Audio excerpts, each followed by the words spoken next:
A debt paid in flesh, when her father gambled her away to the most feared man in the North. The night Eliza Thornfield's father sold her to settle his debts, she made a vow she would never beg. Not to him. Not to the iron-eyed stranger who now owned her future. Not to anyone. They called Rowan Blackridge a monster, a man carved from northern stone, who crushed enemies without mercy and ruled his frontier empire with silence sharper than steel. But Eliza didn't break when he looked at her like she was just another transaction. She met his gaze and set her own terms. This is the story of a woman who refused to be owned, and the man who learned that some debts can't be paid in gold. If you want to see how Eliza turns a cage into a battlefield, stay until the end. Hit that like button and comment what city you're watching from. Let's begin. The Thornfield estate looked worse in winter. Eliza stood at the tall window of her father's study, watching ice creep across the glass like fingers reaching for something they'd never hold. Outside, the gardens her mother had planted 15 years ago were skeletal now. Bare branches clawing at a gray sky, pathways buried under weeks of snow no one bothered to clear anymore. Inside wasn't much better. The creditors had taken the good furniture 3 months back. What remained were the pieces too broken or too worthless to haul away. A desk with one leg propped on books, chairs with split upholstery, paintings with frames but no canvases. Her father had sold those last summer. Just temporarily, he'd said, until the harvest money comes through. There was no harvest money. There hadn't been for 2 years. Eliza heard boots in the hallway, heavy, uneven. She didn't turn.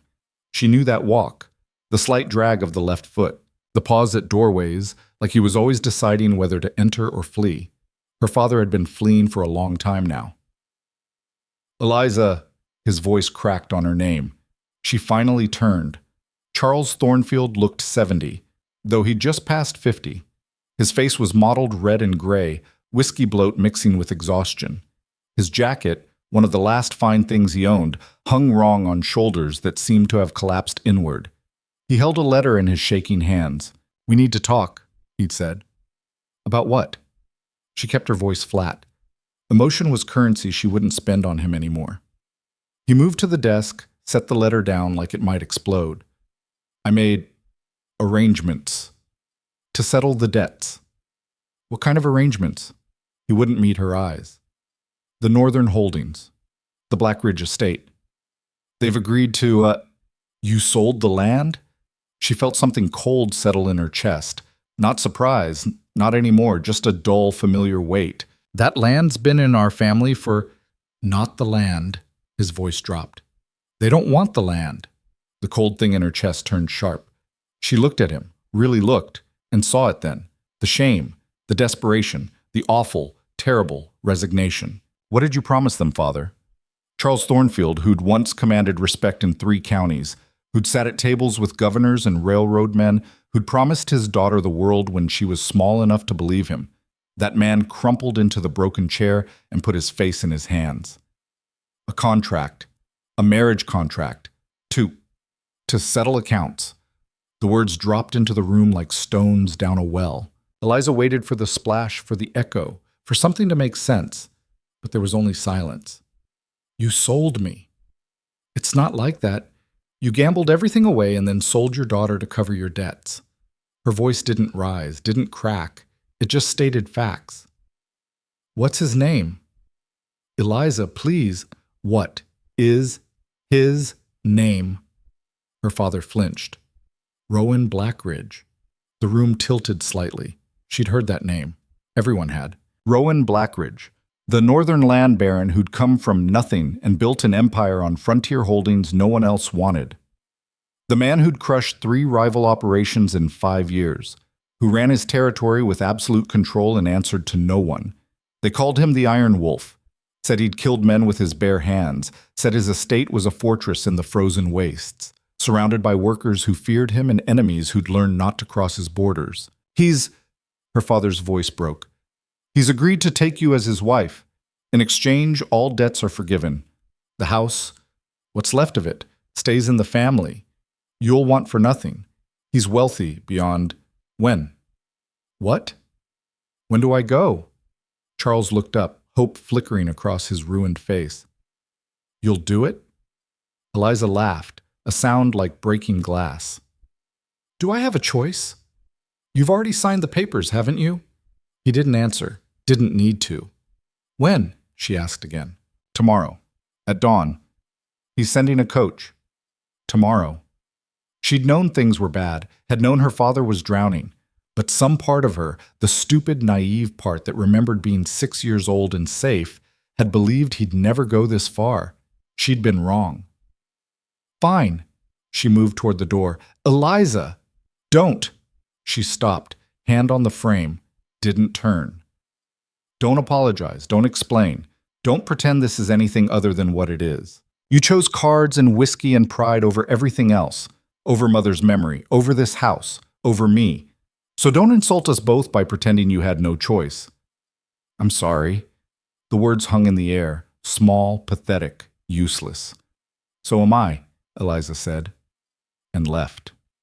Her room was on the 3rd floor, the only part of the house the creditors hadn't touched because the stairs were half rotted and no one wanted to risk their necks for whatever was up there. It was freezing. The fireplace hadn't worked in months and her breath came out in clouds. She lit a candle, grabbed her traveling case from the wardrobe, and started packing. Not much to take. Her good dresses had been sold. The jewelry, her mother's pearls, her grandmother's rings, gone to pay gambling debts 2 winters back. What remained were practical things: wool stockings, undergarments, her warmest coat, a pair of boots only slightly worn through at the heel.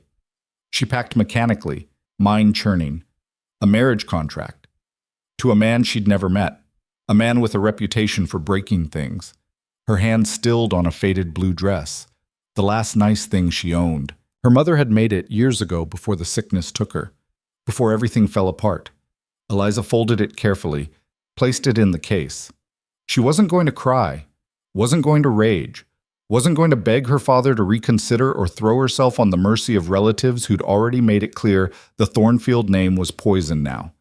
She was going to survive. That's what she'd been doing since her mother died, surviving, watching the house decay, watching her father disappear into bottles and card games, watching their name turn to dust. She'd survived that.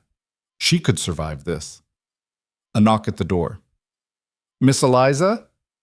Mrs. Halloway, the housekeeper, one of 2 servants left who still worked without pay because they had nowhere else to go.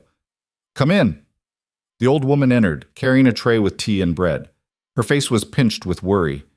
"I heard about tomorrow." Eliza took the tea. It was weak, but warm. Word travels fast. "Your father told me. Asked me to make sure you had provisions for the journey." Mrs. Halloway set the tray down, hands trembling. "Miss Eliza, you don't have to—" "Yes, I do. There must be another way. We could write to your aunt in Charleston, or— My aunt made it clear 2 years ago that she wants nothing to do with us. No one does." Eliza sipped the tea. "This is the hand I've been dealt. I'll play it." Mrs. Halloway's eyes filled with tears. "Your mother would be heartbroken." "My mother's dead." The words came out harder than she intended. Eliza softened. "I'm sorry. I can't afford sentiment right now." The housekeeper nodded, dabbed at her eyes. "He's not a kind man, they say. Mr. Blackridge. Most powerful men aren't. They say he's ruthless, that he—" "I've heard the stories." Eliza set down her cup. "But stories are just that. I'll judge him myself. And if the stories are true?" Eliza met her gaze. "Then I'll deal with it. I've dealt with worse." Mrs. Halloway didn't ask what she meant. They both knew. Living in this house, watching it rot, watching her father destroy himself, being powerless to stop any of it, that had been its own kind of hell. At least in the north, she'd be somewhere new, somewhere her name didn't carry the stench of failure. Maybe that was something. Dawn came cold and colorless. Eliza stood in the foyer, case at her feet, watching gray light seep through the gaps in the boarded windows. The house was silent except for the settling groans of old wood and the distant drip of melting ice. Her father appeared at the top of the stairs, looking worse than the night before. He descended slowly, gripping the banister. "The coach is here," he said. She didn't respond. He reached the bottom, stopped a few feet away. "Eliza, I know you hate me. And you have every right, but I need you to understand, I don't need to understand anything. She picked up her case. I need to survive, that's all. He's a hard man, but he gave his word you'd be treated well. Did he? It wasn't a question. The contract stipulates, I don't care what the contract says. She finally looked at him. You want to ease your conscience? Fine. Here's what you need to know. I'm not doing this for you. I'm not sacrificing myself to save your worthless hide or this rotting house. I'm doing this because it's the only option I have left. And when I walk out that door, you and I are done. No letters, no visits, no pretending we're still family. His face crumbled. Eliza, I mean it. Her voice was iron. You made your choices. Now live with them, alone. She moved past him toward the door. Your mother? Don't. She whirled. Don't you dare use her memory to make yourself feel better. She deserved so much more than what you gave her, what you gave us. And if there's any justice in this world, you'll spend the rest of your miserable life remembering that. The words hung between them, final, brutal, true.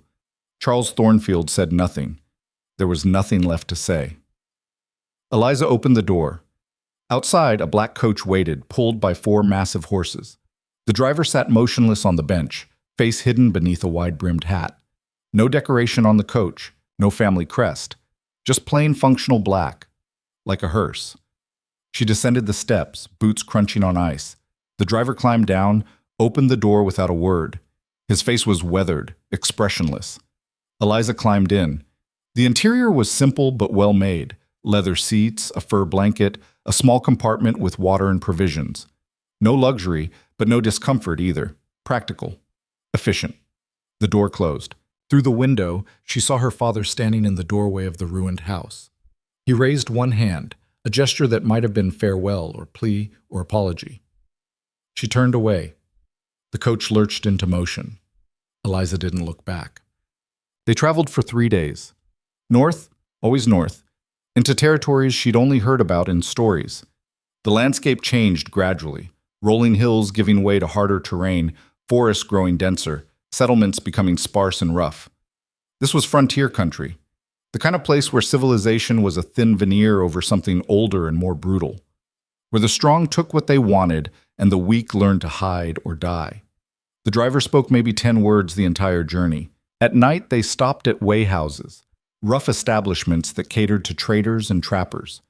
Eliza ate in her room, slept with a chair wedged against the door, and emerged at dawn ready to continue.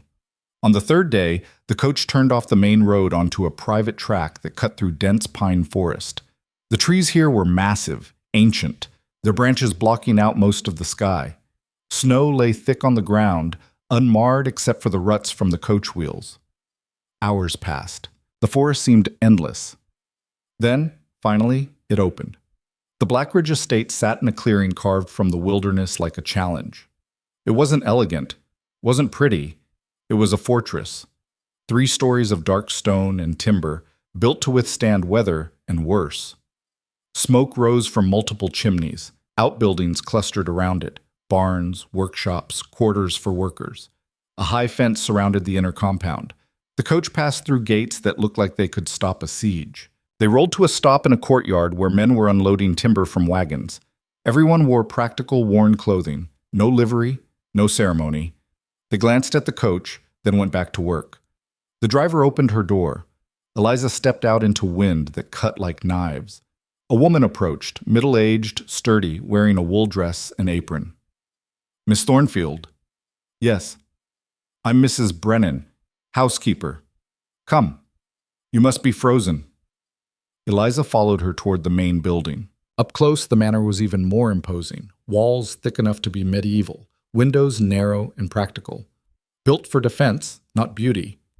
Inside was warmer, but not by much. The entry hall was spacious but austere.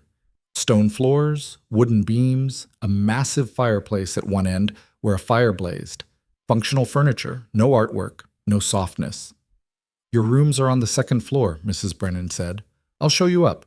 Mr. Blackridge will see you at dinner. He's here? Eliza hadn't seen anyone who might be the master of the house. He's always here. Something in the housekeeper's tone suggested this was unusual. He runs his operations from the estate, rarely leaves. They climbed stairs of dark wood, entered a corridor lined with closed doors. This is yours. Mrs. Brennan opened a door at the end. The room was large, clean, and as austere as everything else. A four-poster bed with heavy curtains, a wardrobe, a desk, a fireplace with a fire already burning, a window overlooking the forest. No decoration, no personality. Like a room waiting to be claimed.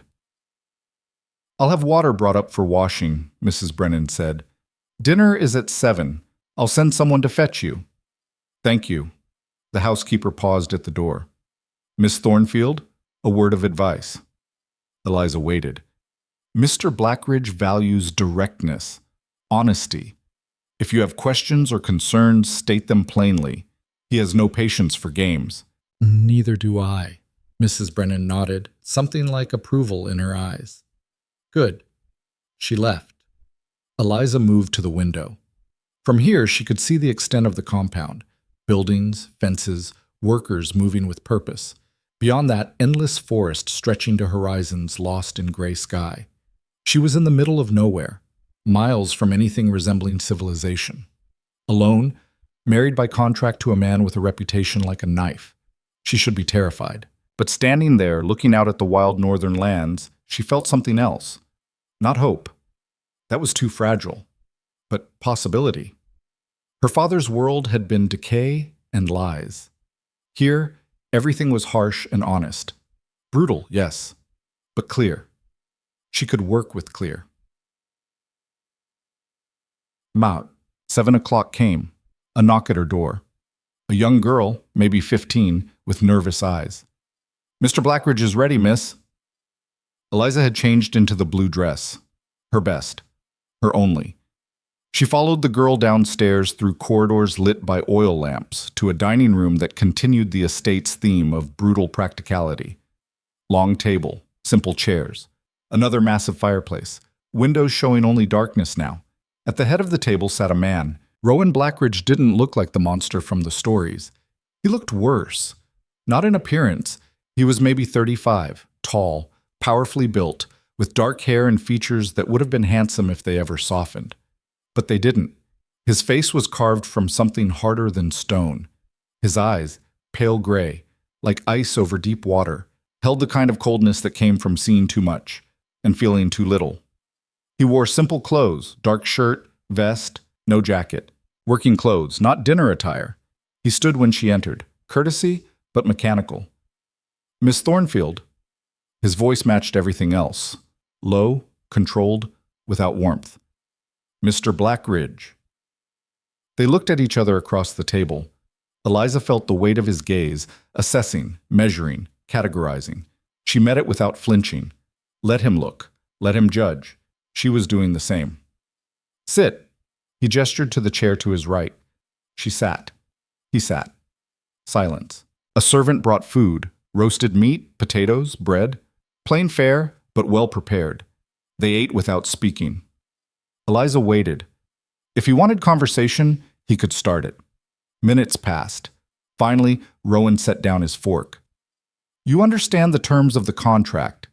Not a question, a statement. "I understand my father signed papers selling me to clear his debts. I haven't read the actual document." "Would you like to?" "Would it matter? I'm here regardless." His eyes flickered with something that might have been surprise. Most women would pretend otherwise. "I'm not most women." "No." He studied her. "You're not." More silence. Eliza took a drink of wine, good quality, she noted. Whatever else Blackridge was, he wasn't cheap. "The contract stipulates marriage," he said. "A legal union. You'll take my name. In exchange, your father's debts are forgiven and his property remains his." Generous. Practical. A ruined man is no use to anyone. And a purchased bride is? That got a reaction, the slightest twitch at the corner of his mouth. Not quite a smile. Direct. "Mrs. Brennan said you would be. She gave me advice, said you value honesty." "I do." "Then let me be honest." Eliza set down her glass. "I don't want to be here. I didn't choose this. But I'm practical enough to know when I'm beaten. So here are my terms." His eyes narrowed. "Your terms." Yes. She kept her voice level. I'll marry you. I'll fulfill whatever role you need publicly. I'll manage your household if you want. I'll be civil. But I won't be your property. I won't be something you own. And I won't pretend this is anything other than a transaction. The silence that followed felt dangerous. Rowan Blackridge leaned back in his chair, those pale eyes never leaving her face. When he spoke, his voice was soft, which somehow made it more menacing. You think you can dictate terms to me? But I think I can state my boundaries. What you do with that information is up to you. You're my wife, by law, by contract. By coercion, she corrected. Let's not dress it up. Something flickered in his expression, anger maybe, or something else. Most women in your position would be grateful for the arrangement. Most women in my position would lie to you. I won't. He stood abruptly. Eliza tensed but didn't move. Rowan walked to the window, hands clasped behind his back. The firelight threw his shadow huge across the wall. Why did your father do it? He asked. Gamble everything away? Because he's weak and stupid and broken. You don't forgive him. No. Good. He turned. Forgiveness is for people who can't afford grudges. We're not those people. The we hung in the air. You hate him, Eliza said. It wasn't a question. I hate what he represents. Which is? Old money, old names, old families who think they're entitled to everything while producing nothing. His voice was cold, factual. Your father's kind owned this territory once. They bled it dry, sold what they could, abandoned what they couldn't. Men like me had to rebuild from nothing. Is that why you took the contract, to humiliate him? I took the contract because he had something I wanted. Me. No. Rowan moved closer. Your name. Thornfield still means something in certain circles. A marriage legitimizes my holdings in ways money can't. At least he was honest. So I'm a political tool. We all are, in one way or another.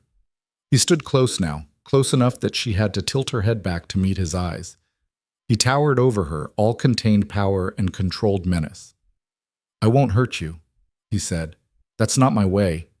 But make no mistake, you're here because I willed it. This is my domain, my rules, my empire. You can state your boundaries all you want, but you're living in my world now. Eliza stood.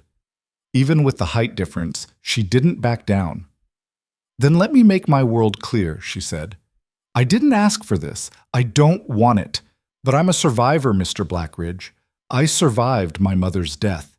I survived watching my inheritance crumble. I survived my father's betrayal. So whatever you think this is, whatever power you think you hold over me, understand this. I've already lost everything that mattered. You can't threaten me with loss. You can't break what's already been broken. They stood inches apart, two people testing boundaries that hadn't been drawn yet. Are we clear? She asked. Rowan's expression was unreadable. Then slowly, something shifted in his eyes. Not warmth, but recognition. Crystal, he said. He stepped back. Your rooms are yours. I won't enter without permission. You'll have free reign of the house and grounds. If you need anything, tell Mrs. Brennan. We'll marry in 3 days, a formality for legal purposes. After that, you do what you like during the day. Evenings, we dine together. Public occasions, you appear as my wife. Those are my terms. And the rest? What rest? You know what I'm asking. His jaw tightened. I have no interest in an unwilling wife's bed. If that changes, you'll know. If it changes, you'll ask. I don't ask for what's mine by right. Then you'll wait forever. The words dropped like a gauntlet. For a long moment, neither moved. Then Rowan did something unexpected. He laughed. Not a warm laugh, not friendly, but genuine. A sound like it surprised him as much as it surprised her. You have spine, he said. I'll give you that. Is that a compliment? It's an observation. He moved to the door, paused. Get some rest, Miss Thornfield. The next few days will be demanding. It's Mrs. Blackridge now, she said. Isn't it? He looked back. Something passed between them. Not understanding, not agreement, but acknowledgement. Not yet, he said. 3 days. And left. Eliza stood alone in the dining room, heart pounding, hands shaking now that he couldn't see them. She'd just drawn a line in the sand with the most dangerous man in the Northern Territories. And he'd let her. That scared her more than anything else, because it meant he respected strength, respected will, which meant this wasn't over. It had barely begun. The wedding happened in a room barely larger than a closet. 3 days after her arrival, Eliza stood in what Mrs. Brennan called the document room, a windowless space on the first floor where Rowan conducted business. A magistrate from the nearest town had made the journey north, looking nervous the entire time. He kept glancing at Rowan like he expected to be devoured. The ceremony took 7 minutes. Rowan spoke his vows in the same flat tone he used for everything else. Eliza repeated hers, keeping her voice steady. The magistrate stammered through the legal portions, produced papers, watched them both sign. Mrs. Brennan and a man named Garrett, Rowan's foreman, served as witnesses. No celebration, no guests, no pretense that this was anything but paperwork. When it was done, the magistrate fled so fast he nearly tripped over his own feet. "Well," Garrett said, breaking the silence. He was a big man, maybe 40, with scars on his knuckles and a face that had seen too many fights. "Congratulations?" Rowan ignored him. "Back to work." Garrett shrugged, left. Mrs. Brennan offered Eliza a brief, sympathetic look before following. Eliza stood alone with her new husband in the cramped room. On the desk between them lay the signed documents, still wet with ink. "That's it?" she asked. "What else did you expect?" "I don't know. Nothing, I suppose."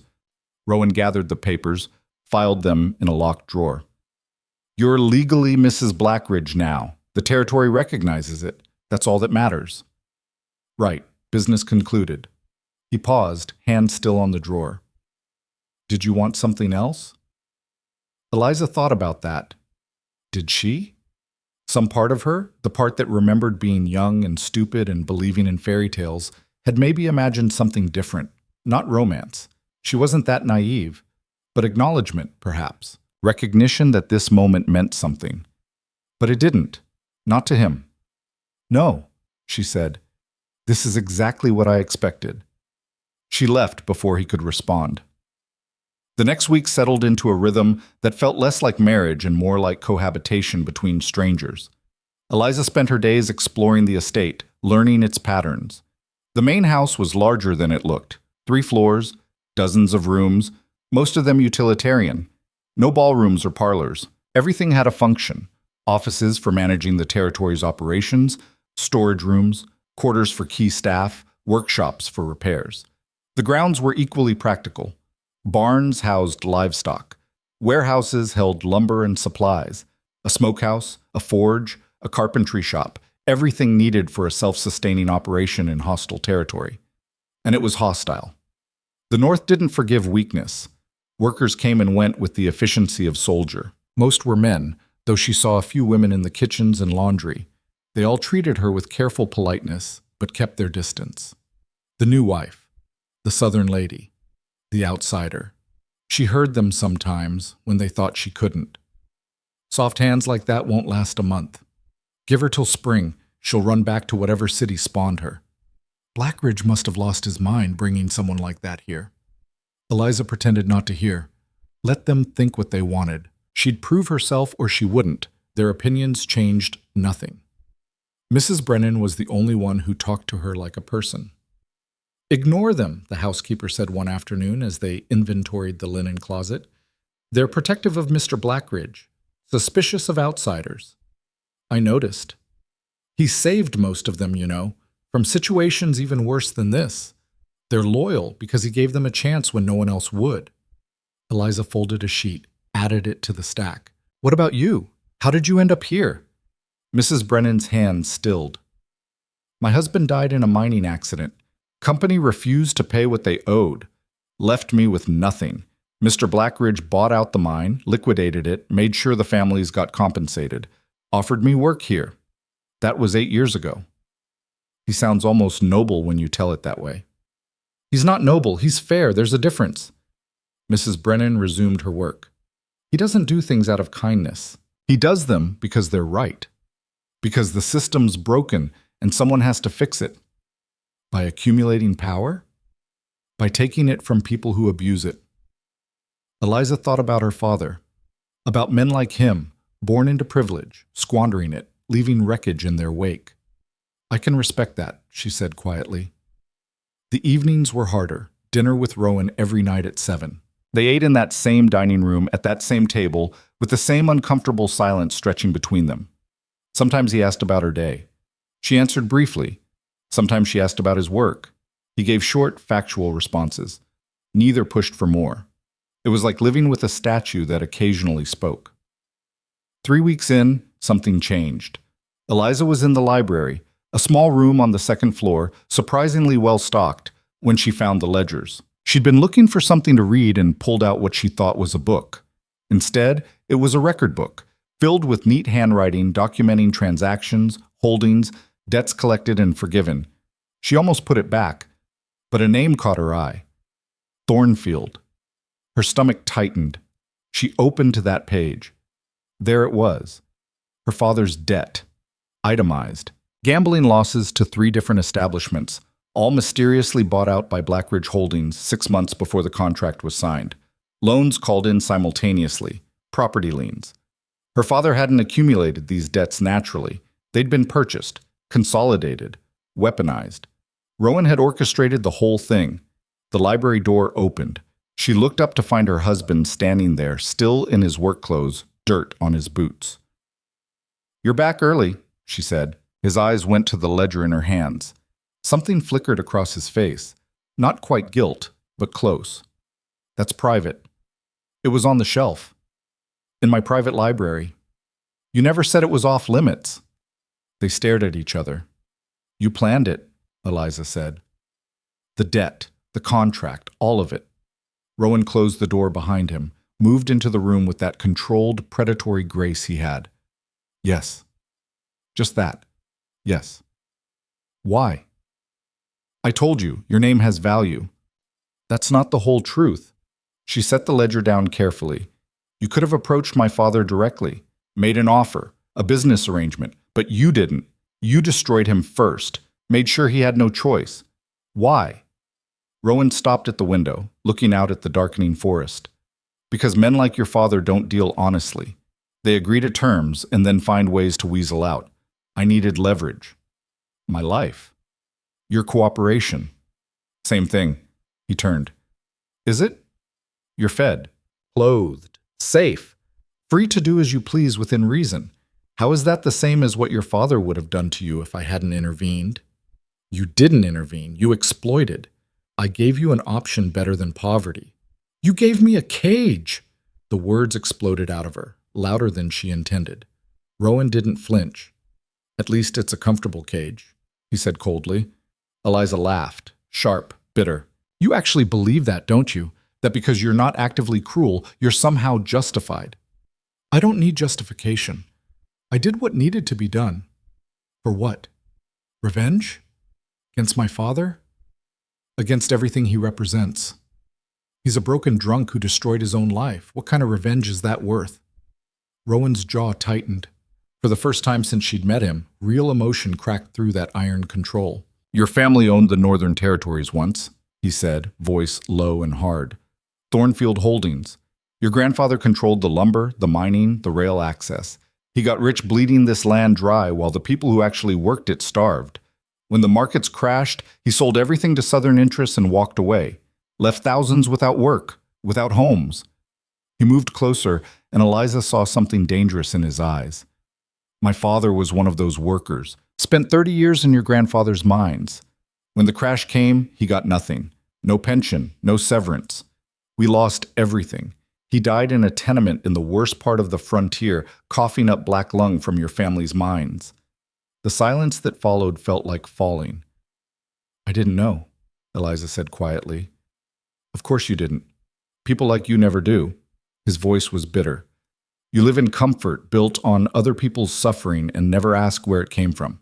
I was a child, so was I. But I didn't get to stay one." He turned away. "When I heard Charles Thornfield had gambled himself into ruin, I saw an opportunity. To take back what your family stole, to make the Thornfield name serve the people it once exploited. By forcing me into marriage, By giving myself legitimacy. The Northern Territories still respect old names, even ruined ones. As a Blackridge, I'm new money, suspect, but married to a Thornfield. He shrugged. Doors open. Contracts get signed. I can do more good. Eliza stared at him. You're using me to build an empire. I'm using you to fix what your family broke. They're not the same thing, aren't they? She wanted to argue. Wanted to tell him he was wrong, that revenge dressed up as justice was still just revenge. But standing there looking at this man who'd clawed his way up from nothing, who carried his father's death like a weight he'd never put down, she couldn't find the words, because part of her understood. She'd hated her father for years, for his weakness, his selfishness, his inability to see past his own desires. If she'd had the power Rowan had, would she have done something similar? She didn't know. I'm sorry, she said finally, for what my family did, for what happened to your father. But I'm not them. I didn't make those choices. No, but you benefited from them. And now I'm paying for them. Rowan's expression was unreadable. Are you? You have a home, resources, protection. That's more than most people in this territory will ever have. I have a prison. You have a purpose. Yours, not mine. They stood in the library, two people carrying the weight of other people's sins, trying to figure out what that meant. I won't apologize for what I did, Rowan said. I'd do it again. I know. But I won't lie to you either. You want to know why I did something, I'll tell you. Will you? Eliza picked up the ledger again. Because this says you've been planning this for over a year, buying up my father's debts, waiting for the right moment. How much of what you've told me is truth, and how much is strategy? Does it matter? Yes. He studied her. Why? Because I need to know if I'm living with a man or a machine. Something shifted in his face, so brief she almost missed it, something that might have been pain. I don't know if there's a difference anymore, he said quietly, and left.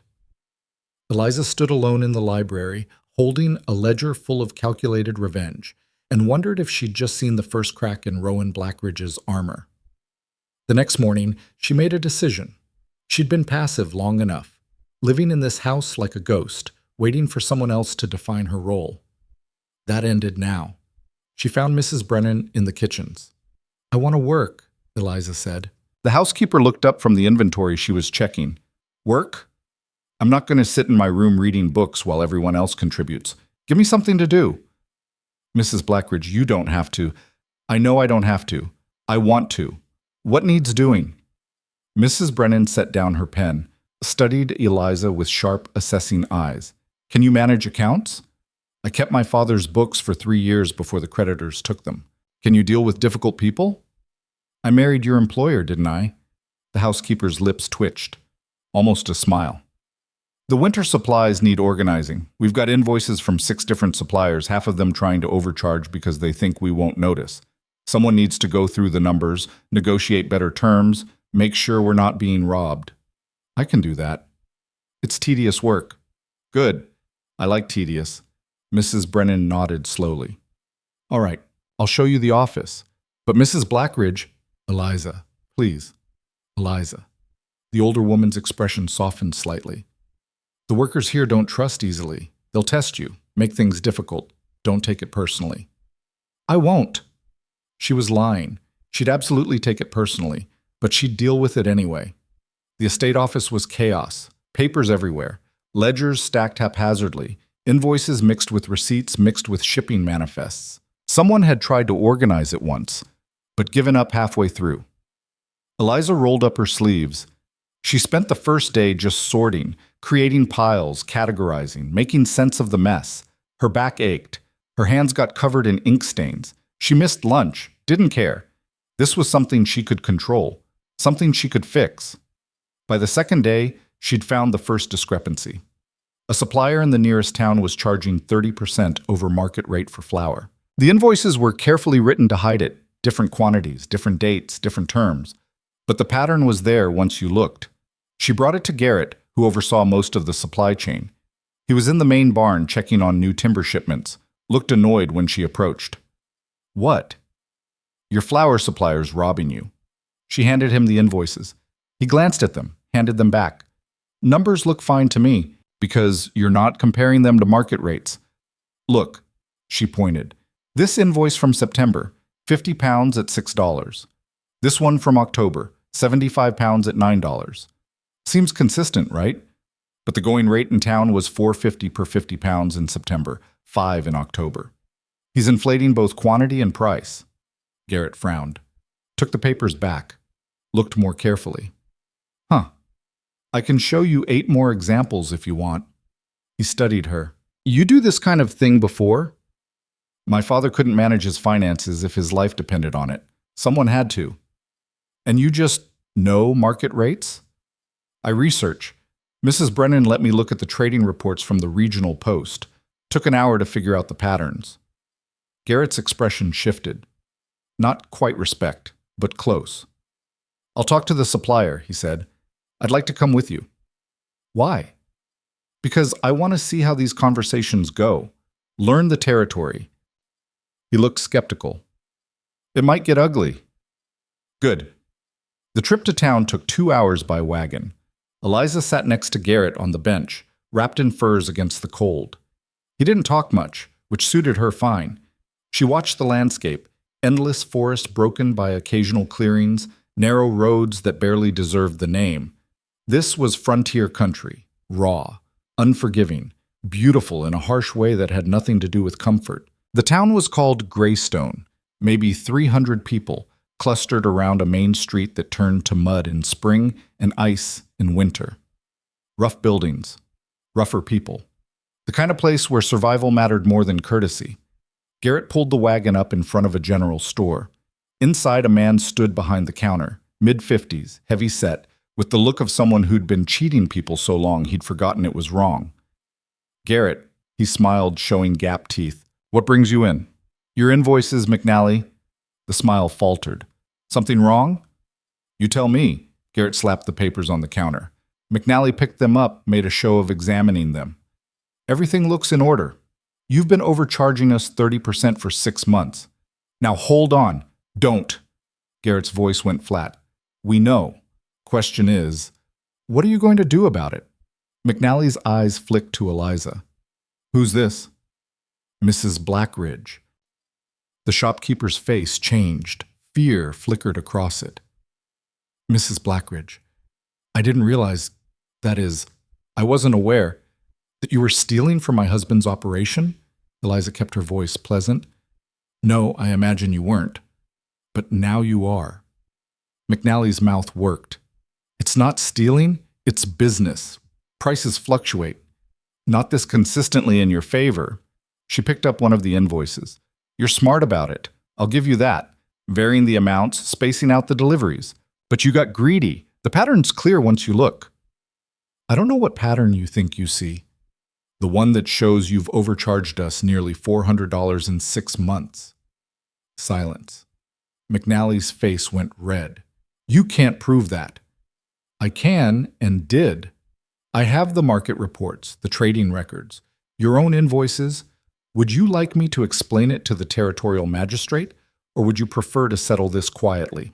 The shopkeeper looked at Garrett. This is how Blackridge does business now? Sends his wife to threaten... Mrs. Blackridge came because she wanted to, Garrett said. And she's not threatening, she's stating facts. Now, you gonna make this right or not? McNally's jaw worked. Eliza could see him calculating the cost of the money versus the cost of making an enemy of the Blackridge operation. Finally, he sagged. I'll credit the account. $400, Eliza said, plus an adjustment to fair market rates going forward. That'll put me under spool. Then you should have thought of that before you started cheating. She smiled, cold and sharp. We're being generous, Mr. McNally. Mr. Blackridge could have you blacklisted from every operation in the territory. Instead, we're giving you a chance to make it right. I suggest you take it. The shopkeeper stared at her like he was seeing something he didn't expect. Fine, he muttered. $400 credit, fair rates. Excellent. We'll expect updated invoices by the end of the week. She turned and walked out. On the wagon ride back, Garrett was quiet for a long time. Then, you enjoy that? Eliza thought about it. Yes? Huh. Problem? No. He glanced at her. Just surprised. Most society ladies wouldn't dirty their hands with that kind of thing. I'm not a society lady anymore. If I ever was. What are you then? Good question. I'm figuring that out, she said. When they got back, word had already spread. Eliza could feel it in the way people looked at her as she crossed the courtyard. Not friendly, but different, less dismissive. She'd proven something today. Not that she was soft and useless, but that she could handle herself. It was a start. That night at dinner, Rowan surprised her. I heard about McNally. Eliza paused with her fork halfway to her mouth. News travels fast. Garrett reported in. Rowan's expression was unreadable. Said you handled it well. Did he? Why didn't you tell me about the discrepancies first? Would you have let me go if I had? No. That's why. He set down his knife. You're my wife. You don't need permission to participate in the operations business. Don't I? This is your empire. I'm just the convenient name attached to it. You think that's all you are? Isn't it? Rowan leaned back. If that's all I wanted, I could have hired an actress to play the part. Someone who'd smile and nod and stay out of the way. Then what do you want? The question hung between them. I don't know yet, he said finally, but it's not that. It wasn't an answer, but it was more than he'd given her before. Mrs. Brennan says you're reorganizing the supply office, he continued. Someone needs to. It's chaos. It's chaos because I don't have time to manage every detail. If you want to take that on, do it. Just like that? Just like that? He met her eyes. You want purpose? Take it. I'm not going to stop you. Eliza studied him. Why? Because running an empire is exhausting, and I'd rather have a partner who can handle themselves than a decoration I have to protect. A partner. The word felt strange. Foreign. I'm not your partner, she said. I'm your… What? My prisoner? My tool? He shook his head. You're whatever you choose to be, Eliza. The contract binds you legally, but how you live within that? That's up to you.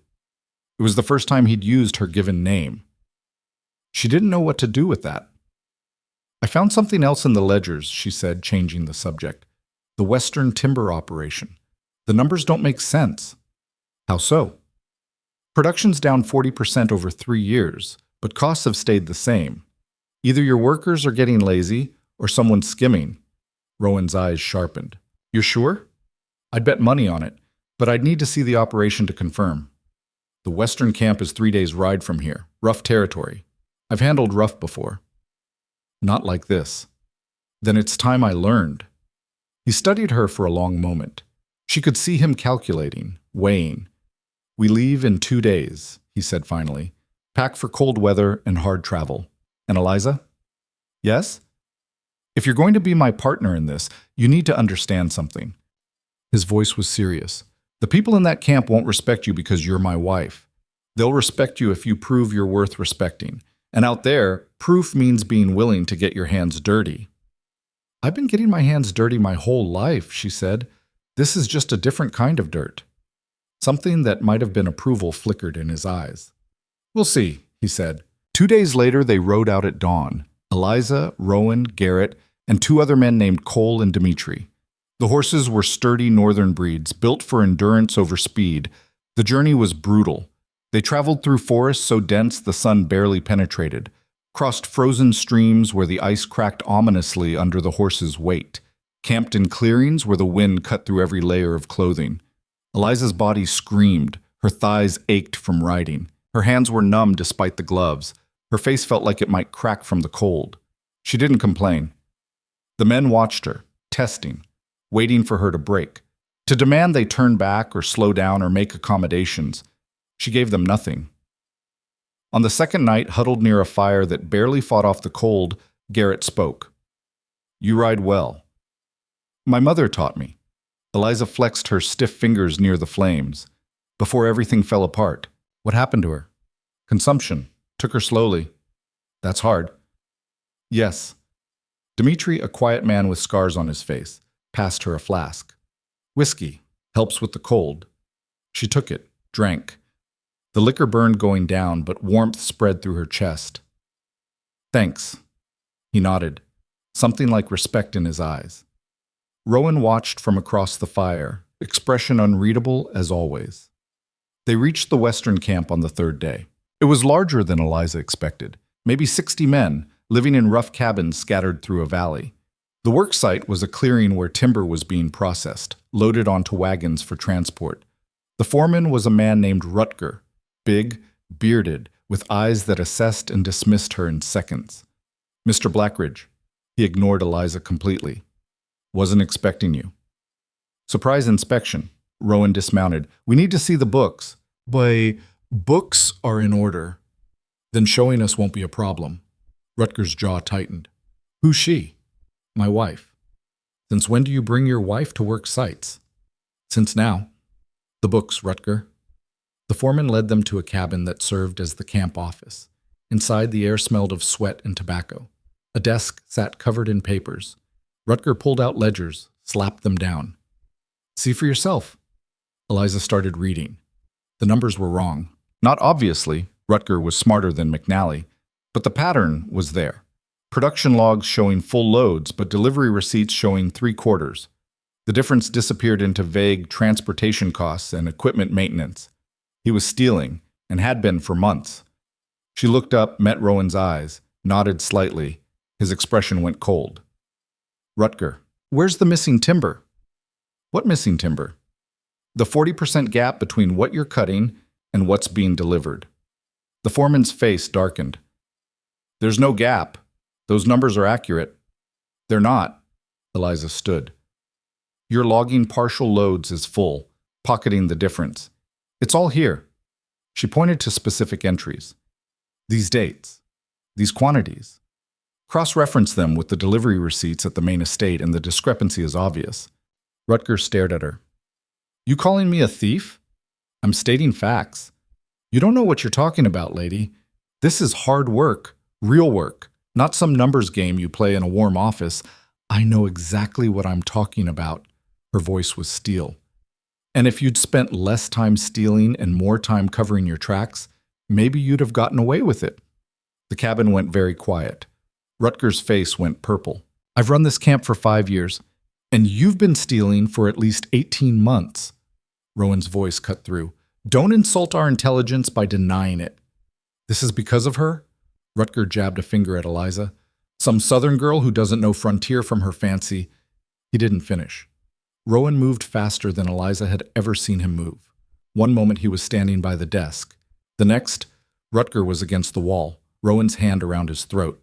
"That's my wife you're addressing," Rowan said quietly, dangerously. "And she's right. You've been stealing. The question is whether you walk away from this or leave on a stretcher." Rutger's eyes bulged. "You can't. The men won't. The men will do what they're told, because they know what happens to thieves in my operations." Rowan's grip tightened. "Now, you have 2 choices. Confess. Return what you stole. Leave quietly. Or I make an example of you that this camp remembers for years. Choose." For a terrible moment, Eliza thought Rutger would fight. Then he sagged. "I'll confess," he gasped. "Just let go." Rowan released him. Rutger collapsed, coughing. "Get your things," Rowan said. "You have an hour. If you're still here after that, the deal's off." Rutger stumbled out. In the silence that followed, Eliza's hands shook. She clasped them together, willing them to steady. "You all right?" Rowan asked. "Fine." "You don't look fine. I'm not used to watching someone get threatened with violence on my behalf." "Get used to it." He moved to the door. "Out here, strength is the only language some people understand." He left to address the camp workers. Eliza stood alone in the office, surrounded by evidence of theft and corruption, and realized something. This world, Rowan's world, didn't run on civility or law or the rules she'd grown up with. It ran on power. And if she wanted to survive here, she needed to learn to wield it. The camp watched her after that. Not with acceptance. Not yet. But with something closer to acknowledgement. The southern lady who'd ridden 3 days through hell and exposed their corrupt foreman wasn't quite the useless decoration they'd expected. Eliza felt their eyes on her as she moved through the camp that evening, checking supply inventories with Garrett, testing her, measuring. She kept her spine straight and her face neutral. Rowan had appointed a new temporary foreman, a man named Pike, who'd been second in command and, according to the ledgers, clean. He was younger than Rutger, maybe 30, with the lean, weathered look of someone who'd spent his life doing hard labor. Mrs. Blackridge, he approached as she was examining a shipment of tools. Got a question. Go ahead. The men want to know if this changes their pay structure. Why would it? Rutger skimmed from operations. Some of that money went to keep costs down. Wages, supplies. Without it, you'll be paid what you're owed. Fairly. She looked up from the inventory. Mr. Blackridge doesn't cheat his workers. That's the whole point. Pike studied her. You sure about that? Because out here, promises don't mean much. Then it's good I'm not making promises. I'm stating policy. She handed him the inventory list. These tool shipments are overpriced by 20%. I'll renegotiate with the supplier. That savings goes back into operations, including wages. Something shifted in his expression. You can do that? I just did it with the flour supplier. Tools can't be harder. He almost smiled. Almost. Rutger said you were just for show. Rutger was a thief. I wouldn't trust his judgment. This time Pike did smile, brief but genuine. Fair point.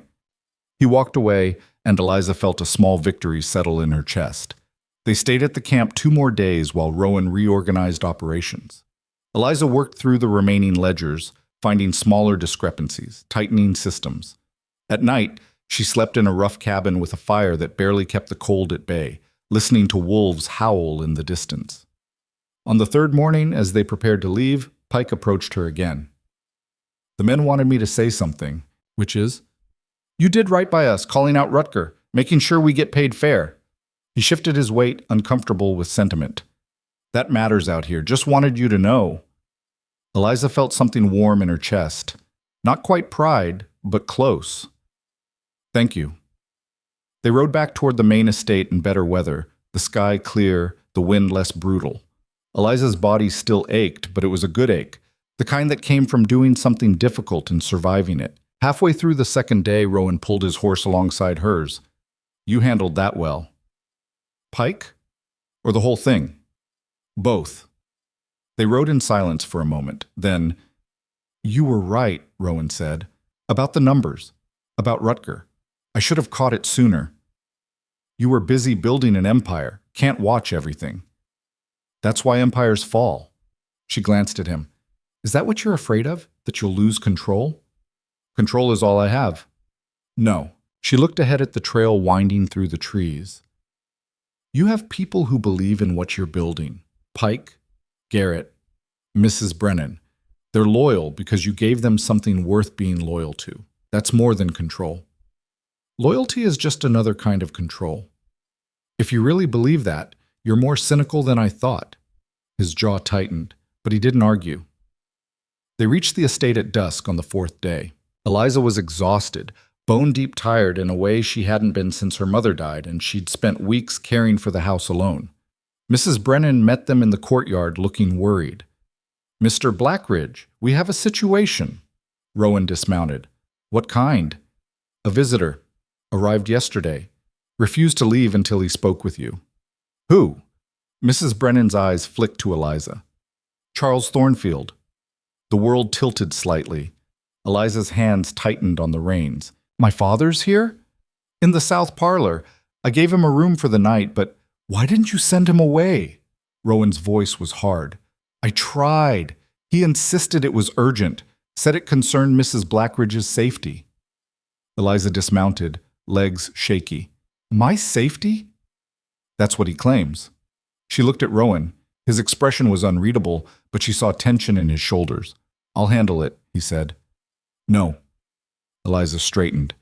He's here because of me. I'll talk to him. Eliza. I said, I'll handle it. Their eyes locked. For a moment she thought he'd argue. Then he nodded. I'm coming with you. Fine. They walked into the house together, still in their travel-stained clothes, smelling of horses and smoke. Mrs. Brennan led them to the south parlor, a small room Eliza had never entered before. Her father stood by the window. Charles Thornfield looked worse than when she'd left. Thinner, grayer. His clothes hung on him like he'd borrowed them from someone larger. When he turned and saw her, something crumbled in his face. Eliza. She felt nothing. No anger, no sadness, just a vast, empty distance. Why are you here? I had to warn you. His voice cracked. About the Blackridge family. About him. He looked at Rowan with something like fear. Warn me about what? Charles moved closer. Rowan stepped forward slightly, putting himself between them. Her father stopped. The feud, Charles said, between our families. It's not what you think. I know about the mines, Eliza said flatly. About the crash. About what grandfather did. That's not... He swallowed hard. That's not the whole story. Rowan's voice was ice. You have 5 minutes. Talk. Charles looked between them, hands shaking. The mines, the crash, your grandfather, he pointed at Rowan, was part of it. Silence. What? Eliza said.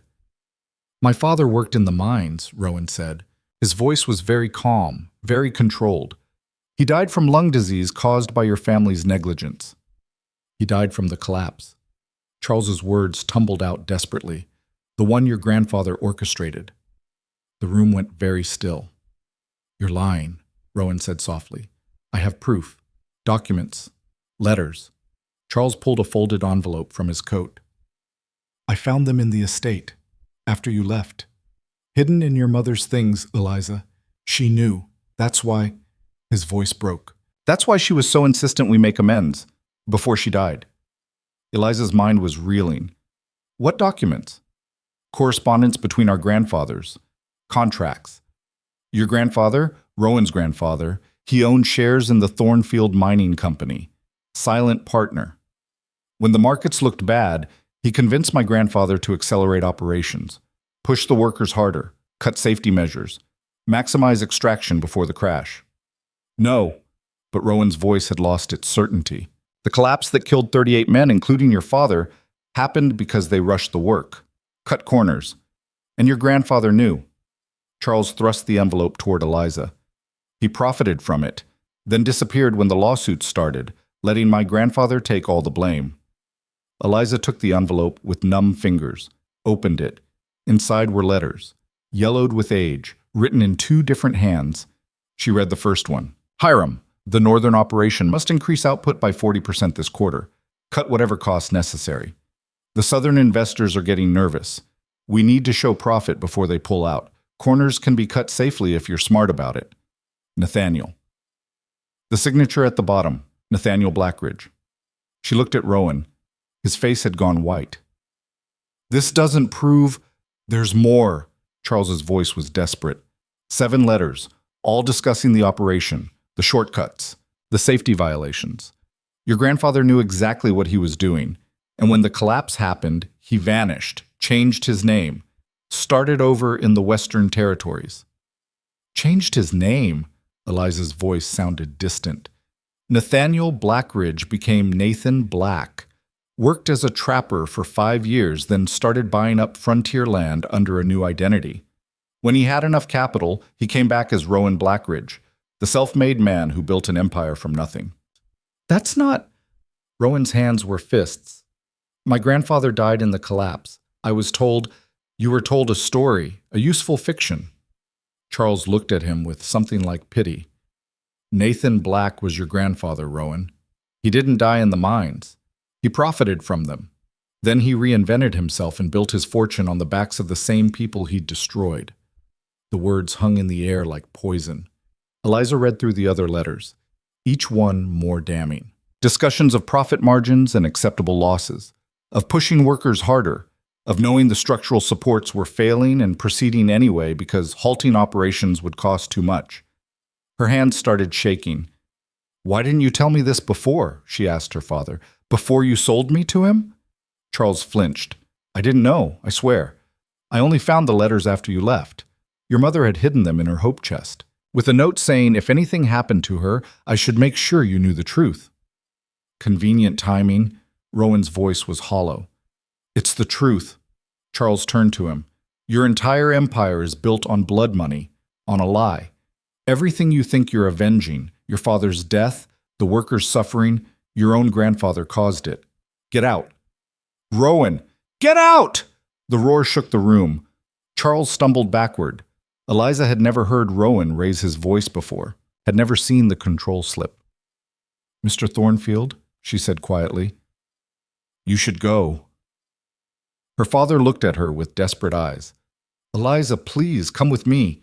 You don't have to stay here. The contract, we can fight it. Find a way. Leave. He's been lying to you. I said leave. Her own shout surprised her. Charles went pale. Mrs. Brennan will see you out, Eliza continued, voice shaking. Don't come back. Her father opened his mouth, closed it, looked at the letters in her hands, at Rowan's white face, at the ruins of whatever he'd hoped to accomplish. Then he left. The silence that followed was crushing. Rowan stood frozen, staring at nothing. Eliza clutched the letters, mind racing. Is it true? She asked. Did your grandfather change his name? I don't know. His voice was barely above a whisper. I was raised by my father. Never knew my grandfather. He died, or disappeared, before I was born. My father never talked about him. I assumed it was grief, or shame over his own poverty. Rowan, I built everything on a lie. He looked at her, and she saw something terrible in his eyes. Everything I am, everything I've done, it's all a lie. She finished the sentence. He turned away, moved to the window, stared out at the darkening forest. Eliza's mind was churning. The feud, the revenge, the careful orchestration of her father's ruin, all of it built on a story that wasn't true. My grandfather wasn't innocent, she said slowly. The letters prove that. He knew about the corners being cut. He profited from it. But my grandfather was worse. Rowan's hands were white-knuckled on the window frame. He initiated it, orchestrated it, then disappeared, leaving everyone else to face the consequences. Does it matter? Who was worse? Yes. He spun.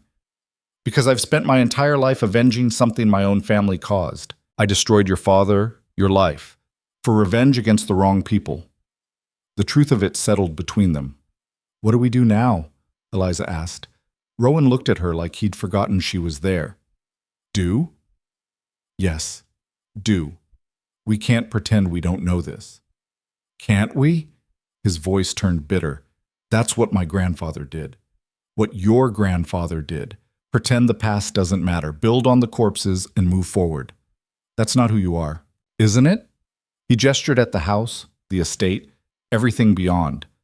This empire is built the same way theirs was. On exploitation, on taking from those who have nothing to give. No. Eliza moved closer. You pay fair wages. You hold people accountable. You give workers chances when no one else will. That's different. Is it? Or am I just a better liar? You're not your grandfather. How do you know? The question was genuine, desperate. Maybe it's in the blood. Maybe I'm just as corrupt. Just better at hiding it. If that were true, you wouldn't care about this. She held up the letters. You wouldn't be standing here tearing yourself apart over it. He looked at her. Really looked, like he was seeing her for the first time.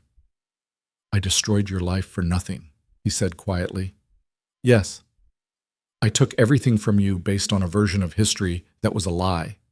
Yes. And you're just, what, forgiving me? No. Eliza's voice was hard. I'm acknowledging reality. We can't undo what's been done, but we can decide what happens next. What happens next is I release you from the contract. He said it firmly, decisively. I'll arrange for you to go wherever you want, provide funds, your father's debts will remain forgiven. You'll be free. Free? She laughed, sharp, bitter. To go where? Back to a ruined estate? To a father I despise? To a society that would see me as a divorced woman or abandoned wife? I'll handle the legal aspects. I don't want your guilt money, Rowan. Then what do you want? Good question. Eliza looked at the letters in her hands, at this man who'd orchestrated her captivity, who'd built his entire identity on avenging a wrong his own family had committed. What did she want? I want the truth, she said. All of it. You have it. No, I have 7 letters from decades ago. I want to know what else exists, what other secrets are buried. She met his eyes. There's a reason my mother hid these, a reason she wanted me to know. That means there's more. What more could there be? I don't know. But I'm going to find out. Rowan stared at her. Why? Because knowledge is power, and right now we're both operating blind. Our grandfathers hid the truth, probably destroyed evidence, but something survived, these letters, which means something else might have too. Where would you even start? Eliza thought about it. The estate. Her mother's things, the mine records. The old Thornfield office, she said. In town. My grandfather's records would have been kept there. If there's more documentation, that's where it would be. That building was sold years ago. I know, but archives don't disappear. They get stored, forgotten. I need to go back south, to Greystone, to wherever the records ended up. That's a week's journey. Then we better pack. Eliza, don't. She held up a hand. Don't tell me it's too dangerous or too difficult. Don't treat me like I'm fragile. I rode 3 days through hell to expose a corrupt foreman. I can handle investigating my own family's crimes. This isn't about capability. It's about... He stopped. I don't know what it's about. It's about finding the truth, even if it destroys everything we think we know. And if the truth is worse, if we find out both our families were monsters, then we deal with it. She moved to the door. I'm going whether you come or not, but I'd rather have someone who actually knows how to survive in this territory with me. She left before he could respond. In her room, Eliza sat on the bed, hands still shaking. The letters lay beside her, innocuous pieces of paper that had just destroyed 2 family mythologies. She should hate Rowan more now, should demand to leave, should take whatever guilt money he offered and disappear. But she didn't want that. Because somewhere in the past few weeks, something had shifted. The monster from the stories had become a man, flawed, driven by pain he didn't know how to process, capable of cruelty but also of surprising honor. He'd built an empire on revenge against the wrong people, but that empire actually helped people. Workers got fair wages. Corrupt officials got exposed. The frontier territories got something resembling justice. Did the foundation matter if the structure was sound? She didn't know, but she was going to find out. A knock at the door. Come in.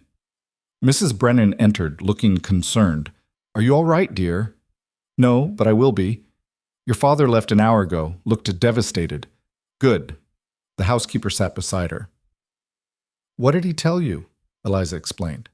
The letters, the revelations, the lies their families had built empires on. Mrs. Brennan listened without interrupting. When Eliza finished, the older woman was quiet for a long time. I knew Nathan Black, she said finally. Eliza's head snapped up. What? Years ago, before he became Rowan's grandfather in the stories. He was a trapper, lived rough, but he was kind to me when my husband died, helped me find work. She paused. I never connected him to the Blackridge family. The name was different, but now... You think it's true that he was Nathaniel Blackridge? I think people reinvent themselves all the time out here. The frontier's good for that. You can be whoever you claim to be, as long as you're strong enough to back it up. Did he ever mention the mines, the collapse? No, but he drank sometimes, and when he drank, he got this look, like he was seeing ghosts. I just assumed it was frontier trauma. Everyone's got that. Eliza's mind raced. If you knew him, if he was here, there might be records, property deeds, trade documentation, something that connects Nathan Black to Nathaniel Blackridge. Maybe, but that was 40 years ago. Most records from that time are gone. Most, not all. Mrs. Brennan studied her. You're really going to do this? Chase down your family's ghosts? Someone has to. And Mr. Blackridge, what about him? He's in his study, been there since you left, hasn't moved. The housekeeper's voice was gentle. He cares about you, you know. He cares about control. Maybe, but I've known him 8 years. I've never seen him look at anyone the way he looks at you. Eliza stood, uncomfortable with the direction of the conversation. I need to pack. We're leaving tomorrow. Where? South, to find the truth. Mrs. Brennan rose. Then I'll make sure you have proper provisions. And Eliza? Yes? Be careful, not just of the journey, but of what you might find. Sometimes the truth doesn't set you free. Sometimes it just gives you different chains.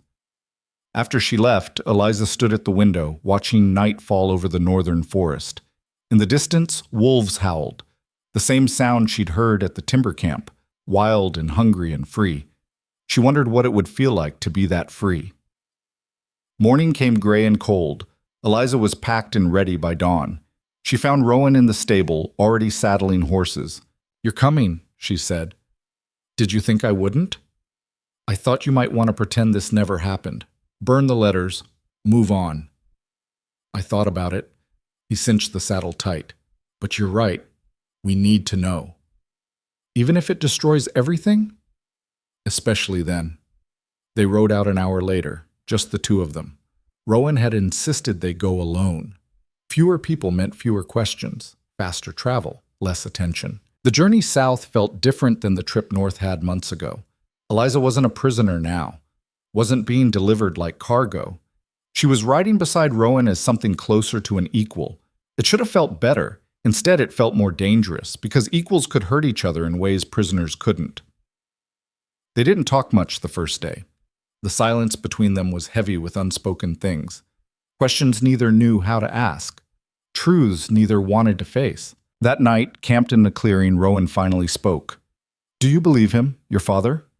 Eliza poked the fire with a stick, sending sparks spiraling into darkness. "I believe the letters are real, the handwriting, the paper. It's old, authentic. But do you believe his story about my grandfather?" "I don't know. It fits. But I've learned that stories that fit are sometimes the most dangerous." "Why?" "Because we want them to be true. We want the world to make sense. So we accept explanations that confirm what we already suspect." She looked at him across the fire. "You suspected your grandfather's death wasn't what you were told. My father suspected mine wasn't innocent. These letters tell us both what we want to hear. That we're victims instead of villains. That someone else is to blame." Rowan's jaw tightened. "I don't want to be absolved. I want to know what actually happened." "Then we better hope the records survived." They reached Greystone 3 days later. The town looked the same, rough, frontier, built for function over beauty. But Eliza saw it differently now. Every building had a story, every person carried history. They stopped at the municipal office, a squat structure near the center of town. Inside, a clerk looked up from his desk, young, bored, irritated by the interruption. "Help you?" "We're looking for old property records," Eliza said, "from the Thornfield Mining Company, operations from about 40 years ago." The clerk's expression shifted. "Thornfield? That's all sealed. Legal orders." "What kind of legal orders?" "The kind that say I don't show those records to anyone without a court mandate." Rowan moved forward. The clerk's eyes widened as he recognized him. "Mr. Blackridge, I didn't—" "The records," Rowan said quietly. "Where are they?" "I can't— the legal seal— I'm not asking about the legality. I'm asking about location." The clerk swallowed hard. "Storage facility, east end of town, old warehouse. But I'm telling you, they're sealed by order of the territorial court. Breaking that seal is a criminal offense." "Then it's good I'm not asking you to break it." They left before the clerk could stammer more protests. The warehouse was exactly what Eliza expected, a decrepit building that looked one strong wind from collapse. The door was chained, but the chains were rusty. "Old. Someone's been here recently," Rowan observed. He pointed to tracks in the mud. "Within the last few days." "My father?" "Maybe." They broke the chain. Inside, the warehouse was dark, smelling of mold and decay. Boxes were stacked haphazardly, covered in years of dust, except for one stack near the back. Those boxes were clean. Someone had gone through them recently. Eliza opened the first box. Inside were ledgers, contracts, correspondence, all stamped with the Thornfield Mining Company seal. She started reading. The first documents were routine: worker contracts, supply orders. Nothing unusual. Then she found a contract dated 3 months before the collapse. Partnership agreement between Hiram Thornfield and Nathan Black, formerly Nathaniel Blackridge, establishing shared operations and profit distribution for the northern mining territories. Her hands went numb. Rowan? He was beside her in an instant. She showed him the document. His face went white as he read it. This is proof. My grandfather wasn't just a silent partner. He was co-owner. Equal responsibility. Equal guilt, Eliza whispered. They kept searching. Found more documents, more evidence. Safety inspection reports that had been ignored. Worker complaints that had been dismissed. A memo from Nathaniel Blackridge himself, stating that structural concerns were overblown and unprofitable to address. 6 weeks later, the mine collapsed. 38 men died. Both grandfathers had known it was coming. Both had chosen profit over safety, and when it happened, Nathaniel disappeared, changed his name, left Hiram to face the legal consequences alone. My grandfather was a coward, Rowan said. His voice was hollow. Worse than a thief, a coward who let another man take the fall. My grandfather wasn't better. Eliza's throat was tight. He knew. He could have stopped it. He chose not to. They stood in that dark warehouse, surrounded by evidence of their family's crimes, and faced a truth that destroyed everything they'd believed. We can't tell anyone about this, Rowan said finally. Eliza looked at him, shocked. What? If this gets out, if people know my grandfather was Nathaniel Blackridge, everything I've built collapses. The legitimacy, the respect, all of it. So we just hide it? Like they did? Yes. No. She stepped back. No. I didn't come all this way to become complicit in the same lies. Eliza, those men died because our grandfathers cared more about money than lives, and we're going to honor their memories by, what? Pretending it never happened? We can't fix what they did, but we can acknowledge it, make restitution to the families, do something. There are no families left. It was 40 years ago. Everyone's dead or scattered. Then we make sure it doesn't happen again. We set up safety standards, worker protections. We use the guilt money your grandfather earned to actually help people. Rowan was shaking his head. You're being naive. The frontier doesn't work that way. But then maybe it should start. They stood facing each other in the dim warehouse light. Two people carrying their grandfather's sins, trying to decide what to do with them. Before either could speak, they heard it. Footsteps. Outside the warehouse. Multiple sets. Rowan's hand went to his belt where he kept a knife. Eliza's heart hammered. The door burst open. 6 men entered, rough, armed, with the look of hired muscle. And behind them, someone Eliza didn't recognize. A man in his 50s, well-dressed, with the bearing of someone used to power. Mr. Blackridge, the man said. His voice was smooth, cultured. How convenient. I was hoping to run into you. Who are you? Marcus Thornfield, Eliza's uncle, Charles's brother. His smile didn't reach his eyes. And the rightful heir to everything you've stolen. Eliza had never met her uncle Marcus. Her father had mentioned him maybe twice in her entire life, always in passing, always with an edge of bitterness. My brother who escaped to the city. That was all she knew. Now he stood in front of her with 6 armed men, and she understood why her father never talked about him. Marcus Thornfield had the family features, the same sharp nose, the same blue eyes, but where her father had collapsed into ruin, Marcus had hardened into something cold and calculating. His suit was expensive. His boots were polished. He looked like money that had never been touched by desperation. I don't know you, Eliza said. No, your father made sure of that. Marcus moved deeper into the warehouse, his men fanning out. Charles always was territorial, couldn't stand the idea of sharing the family legacy. There's no legacy left to share, isn't there? His eyes swept the room, landing on the open boxes. Looks like you've found it. The truth about the Thornfield Mining Company, about the collapse, about the real reason our family fell from grace. Rowan's hand tightened on his knife. What do you want?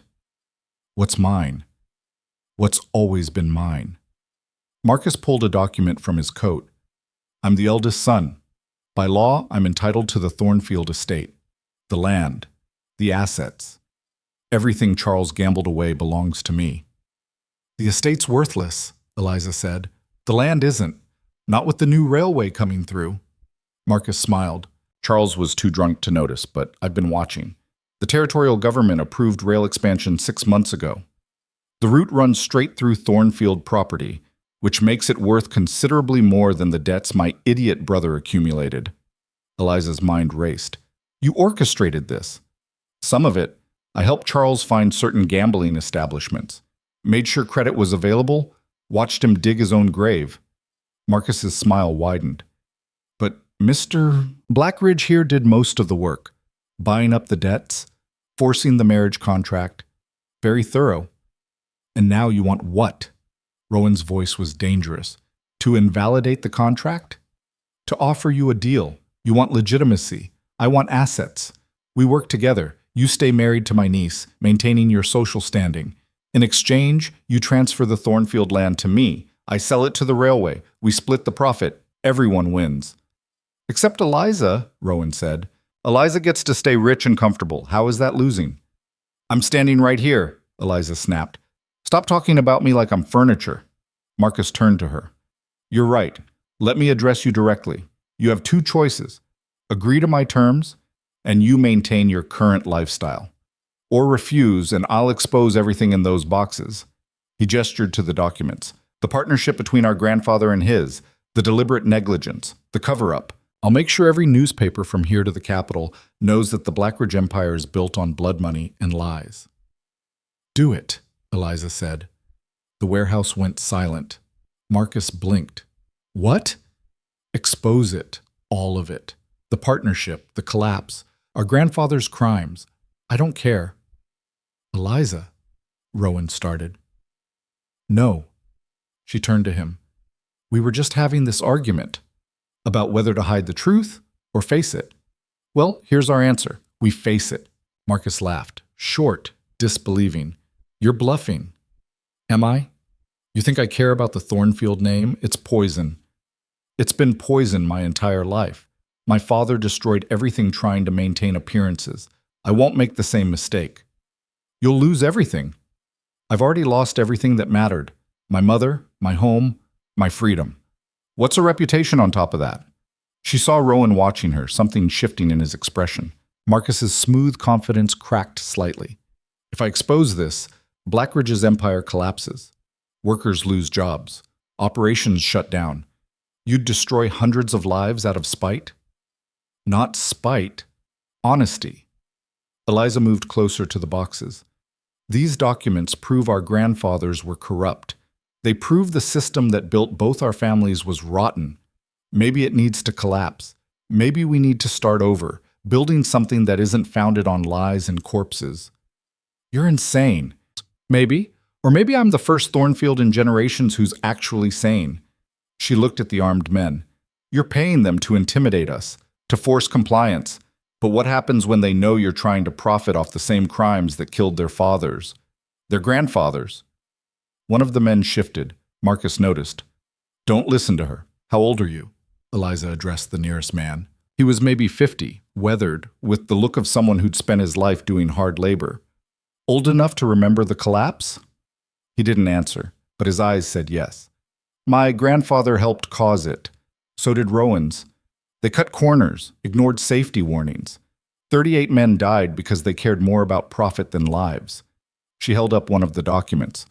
This proves it, and you're helping this man profit from it again. Is that what you want? The man's jaw tightened. He looked at Marcus. She's manipulating you, Marcus said quickly. Don't. I lost my uncle in that collapse, the man said. His voice was rough. My father lost his brother. We never got answers. They told us it was an accident, that the company did everything possible. They lied, Eliza said.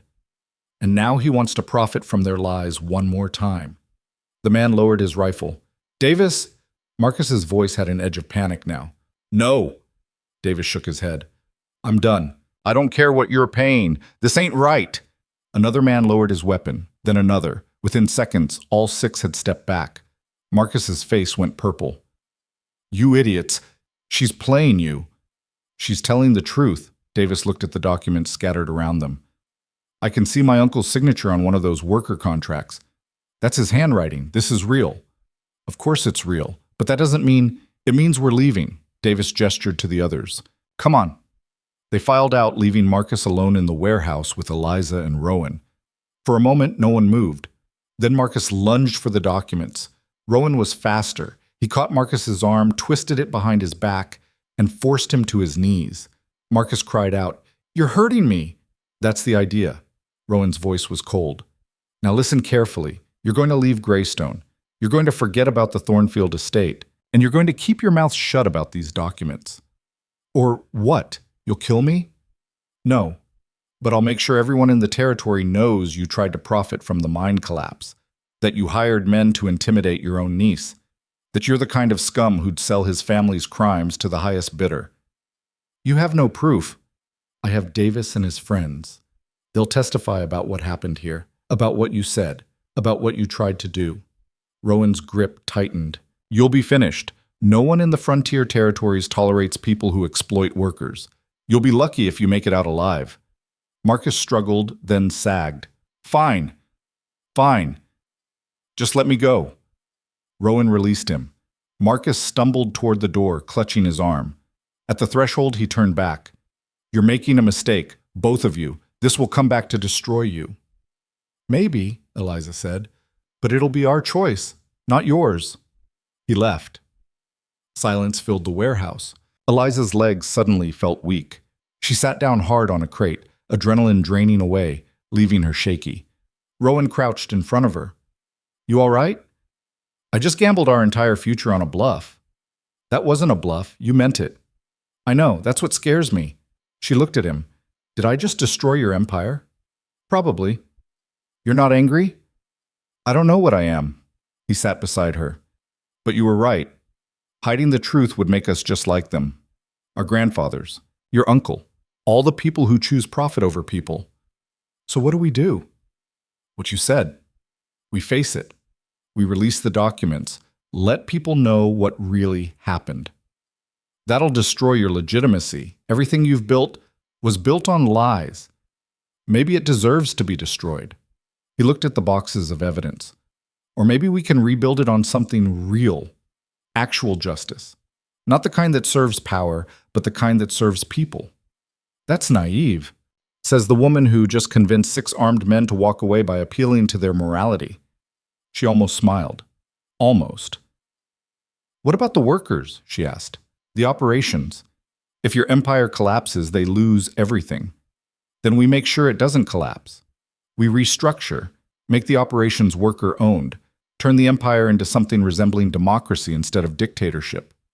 You'd give up control. I'd give up the illusion of control. I never really had it anyway. Power's just a story we tell. The workers could leave any time. Suppliers could refuse to deal with us. Customers could take their business elsewhere. I've been holding this together through reputation and fear. Maybe it's time to try something else." Eliza studied him.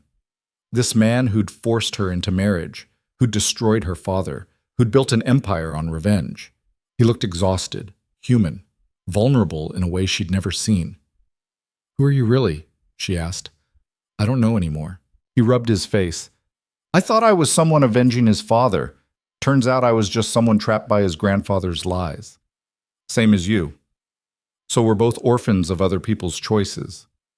"Seems like." They sat in the dusty warehouse, surrounded by evidence of their family's sins, and felt the weight of inherited guilt lift slightly. Not gone, not absolved, but shared. "We should get these documents to the territorial magistrate," Eliza said finally. "Make them public record. Let people know what happened. That'll open us to lawsuits, criminal charges, maybe. We didn't commit the crimes. No, but we benefited from them. That might be enough. Then we face that too." Rowan looked at her. "You're either the bravest person I've met or the most reckless. Can't I be both?" This time he did smile. Brief, but genuine. "Yeah, you can." They gathered the documents carefully, packing them into saddlebags. It took an hour. By the time they finished, daylight was fading. Outside, the town was quiet. Word had clearly spread about what happened in the warehouse. People watched from doorways and windows, but no one approached. They rode to the magistrate's office. The building was locked, but the clerk from earlier was still there, looking nervous. "Mr. Blackridge, Mrs. Blackridge, I heard there was an incident. We're filing evidence of corporate negligence and criminal conspiracy, Eliza said, related to the Thornfield mine collapse 40 years ago. The clerk blinked. That case is closed. It was never properly investigated. Now it will be. She handed him the saddlebags. These documents prove both Hiram Thornfield and Nathaniel Blackridge, who later became Nathan Black, were aware of safety violations and chose to ignore them, resulting in 38 deaths. Nathaniel Blackridge? The clerk's eyes widened. Isn't that my grandfather? Rowan said quietly. Yes, he was a co-owner of the operation. He fled after the collapse, changed his name, and started over. The fortune I inherited was built on blood money. The clerk looked like he might faint. You're confessing? I'm providing evidence. What you do with it is up to the law. This will destroy. I know what it'll do. Rowan's voice was firm. File it anyway. They left before the clerk could stammer more questions. In the street, Eliza felt strangely light, like she'd been carrying a weight she didn't know was there, and suddenly it was gone. That felt good, she said. Destroying my reputation? Telling the truth. They found rooms at a modest inn on the edge of town. Separate rooms, as always. Their marriage was legal, but they'd never consummated it. Never crossed that line. Eliza lay in bed that night, staring at the ceiling, thinking about everything that had changed. A month ago, she'd been a prisoner. A transaction. A tool in someone else's revenge. Now she was, what? An accomplice in dismantling that revenge? A partner in truth-telling? A knock at her door. She opened it to find Rowan standing there, still in his travel clothes, looking uncertain. Can we talk? We've been talking all day. Not about this. She let him in. He stayed near the door like he wasn't sure he should be there. I want to apologize, he said. For which part?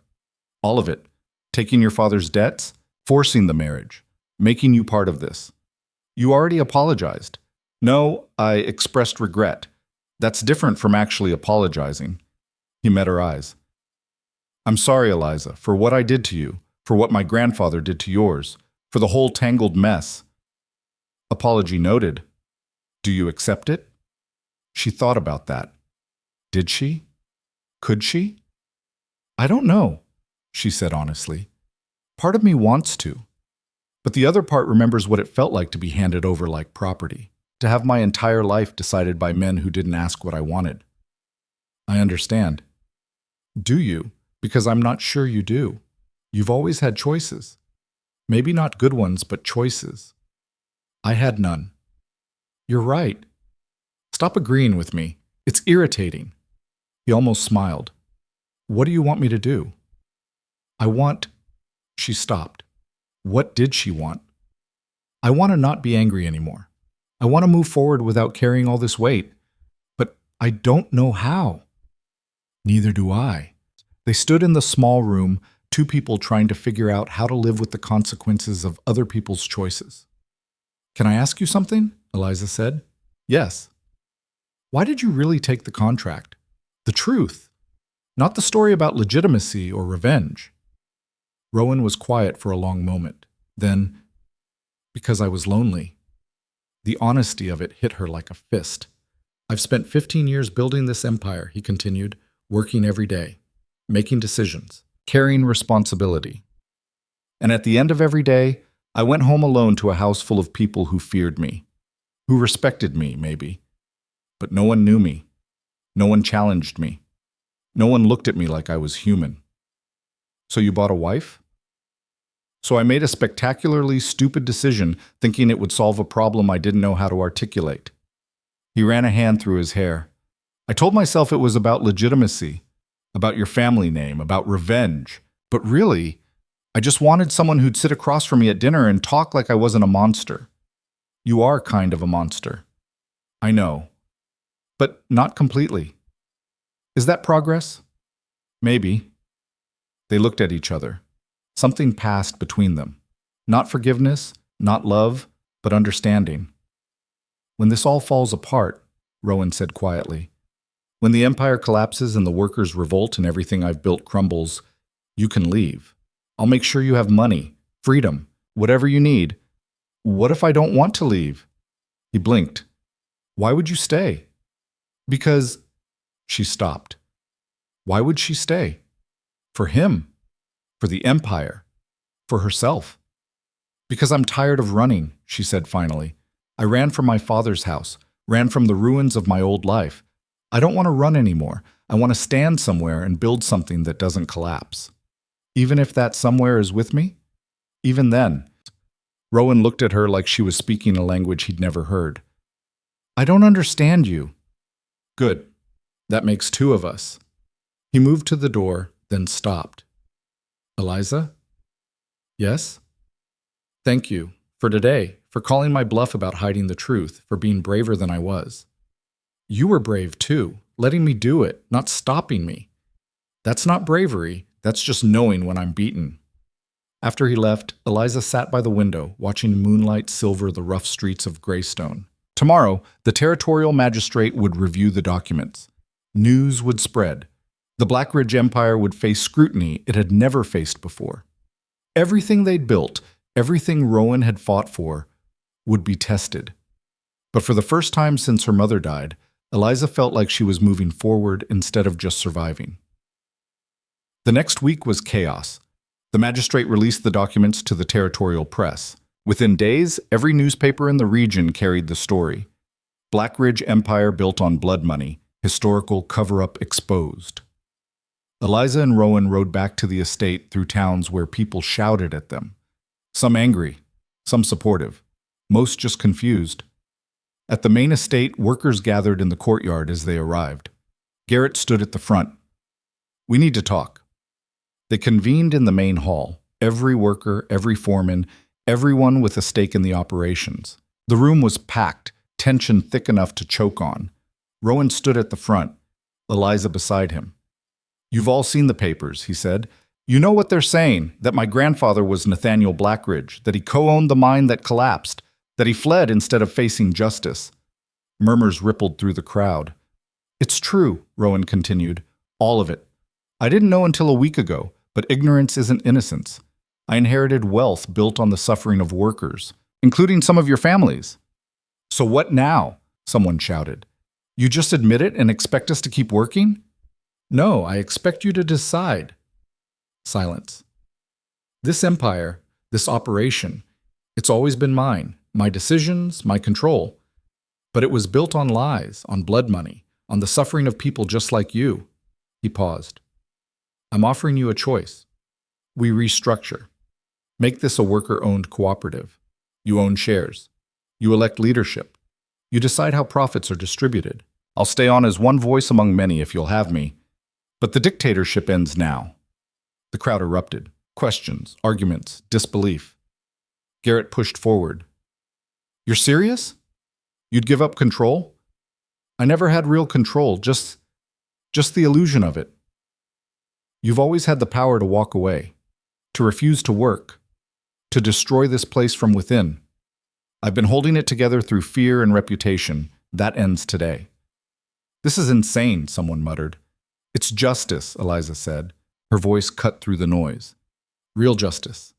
Not the kind that serves power, but the kind that serves people. The workers build the empire. They should own it. You're his wife. Of course you'd say that. I'm also a Thornfield. My grandfather helped cause the collapse that killed your relatives. I've benefited from their suffering as much as he has. She looked around the room. I can't undo that. Neither can he. But we can make sure it doesn't happen again. We can build something different, something better. Pike, the new foreman from the Western camp, spoke up. How do we know this isn't another manipulation, another way to control us? You don't, Rowan admitted, but I'm willing to put it in writing, legal documents, worker ownership, democratic decision-making, all of it. And if I violate those terms, you can kick me out. Just like that? Just like that. The crowd was quieter now, thinking. What about the lawsuits? Someone asked. The legal trouble. If this goes south, we're all tied to it. I'll handle the legal consequences, Rowan said. Any criminal charges come to me, not you. That's not negotiable. Mrs. Brennan stepped forward. She'd been quiet until now, watching from the side. I've worked for Mr. Blackridge for 8 years, she said. He's many things, harsh, demanding. ruthless when he thinks he needs to be. But he's also fair. He's never cheated a worker, never broken a promise. If he says he'll restructure, he will. And Mrs. Blackridge? Someone asked. What's her stake in this? Eliza hadn't expected the question. She looked at the faces staring at her, skeptical, curious, waiting. My stake is survival, she said. I came here as property, a transaction. I've spent the past months learning what this place is, what it could be. And I've decided I want to be part of building something real.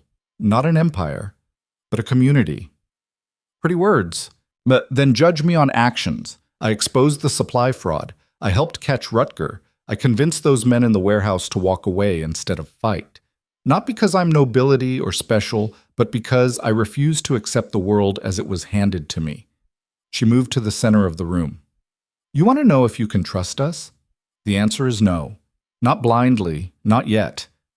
We're still figuring out how to trust ourselves, but we're offering you something real, a chance to own your labor, to build something that isn't owned by some distant baron who sees you as tools. And if we say no, then you say no. We'll shut down operations, distribute assets fairly, and you can go work for someone who actually deserves your loyalty. The silence that followed was heavy with decision. Finally, Garrett spoke. I say we vote on it. Not now. Give us a week to think, to talk among ourselves. Then we vote. Nods around the room. Fair, Rowan said. 1 week. Then you decide the future. The meeting broke up. Workers filed out, talking in low voices, some angry, some hopeful, most just uncertain. Eliza felt drained. She leaned against the wall, letting the exhaustion hit. Rowan approached. That went better than I expected. They didn't lynch us. I'll call it a win. You were good. The speech about survival. I meant it. I know. That's what made it work. They stood in the empty hall, listening to voices fade outside. What if they vote no? Eliza asked. Then we start over. Somewhere else. Building something different. Together? He looked at her. Really looked. If you'll have me. I don't know if I will. I'm still angry at you, still processing everything. I know. But I'm willing to try. To see if we can build something that isn't poisoned by the past. That's more than I deserve. Probably. She pushed off the wall. But I'm not doing this for you. I'm doing it for me. Because I deserve a life that isn't defined by other people's choices. Then let's build it. They walked out into the courtyard together. The sun was setting, painting the northern forest in shades of orange and red. Workers were scattered in groups, debating, arguing, trying to figure out what the future looked like. Eliza watched them and felt something unfamiliar. Hope. Not the naive kind, not the kind that assumed everything would work out, but the kind that acknowledged the work ahead and chose to do it anyway. A week later, they voted. The workers gathered again in the main hall. This time the energy was different, less hostile, more purposeful. Pike counted the votes. The room held its breath. 73 for restructuring, he announced. 22 against. 8 abstentions. The hall erupted in noise, some cheering, some grumbling, everyone reacting. Garrett approached Rowan, extended his hand. Congratulations. You just gave away your empire. Rowan shook it. Best decision I ever made. We'll see. We've got a lot of work ahead. Then we better get started. Over the next month, they reorganized everything. Rowan and Eliza worked with Pike, Garrett, and a committee of workers to draft new bylaws. Worker shares were distributed based on tenure and role. Leadership elections were scheduled. Profit-sharing plans were implemented. It was messy. People argued constantly. Decisions took forever. Democracy, Eliza learned, was inefficient as hell. But it was also real. Workers started suggesting improvements. Safety measures, better equipment, fair schedules. Things that would have been ignored under a dictatorship got debated and implemented. The empire didn't collapse. It transformed. And slowly, grudgingly, Eliza felt herself transforming too. She wasn't the prisoner anymore. Wasn't the transaction. She was Eliza Blackridge, co-architect of something that had never existed in the frontier territories before. An operation owned by the people who actually did the work. One night, 6 weeks after the vote, she and Rowan sat on the porch of the main house, watching stars emerge. You know what's funny? She said. What? I came here hating you, hating everything this place represented. And now? Now I'm not sure what I feel, but it's not hate. Rowan was quiet for a moment. I don't know how to be the person you need me to be. Good. Because I don't need you to be anyone except who you actually are. And who's that? Someone flawed. Someone trying. Someone who made terrible choices and is working to make better ones. She looked at him. Same as me. He reached for her hand.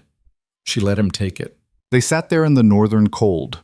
Two people who'd been forced together by circumstance and chose to stay by will, and watched the frontier night swallow the last light. Tomorrow would bring more challenges, more votes, more arguments about how to build something new from the ruins of something corrupt. But tonight, they had this. A choice, not a cage. And that was enough. Winter settled hard over the northern territories that year. By December, snow was waist-deep in the clearings, and the temperature dropped so low that water froze in buckets inside the house. The kind of cold that made your lungs hurt when you breathed.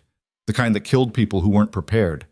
But the Black Ridge operation, or what they were now calling the Northern Cooperative, was prepared. Under the new structure, workers had voted to winterize operations early, better insulation in the cabins, stockpiled food and medicine, rotation schedules so no one stayed in the cold too long, simple changes that saved lives. Eliza stood in the supply office, reviewing inventory reports, when Mrs. Brennan knocked. You have a visitor. Who? Your father. The pen stilled in Eliza's hand. She set it down carefully. Tell him I'm busy.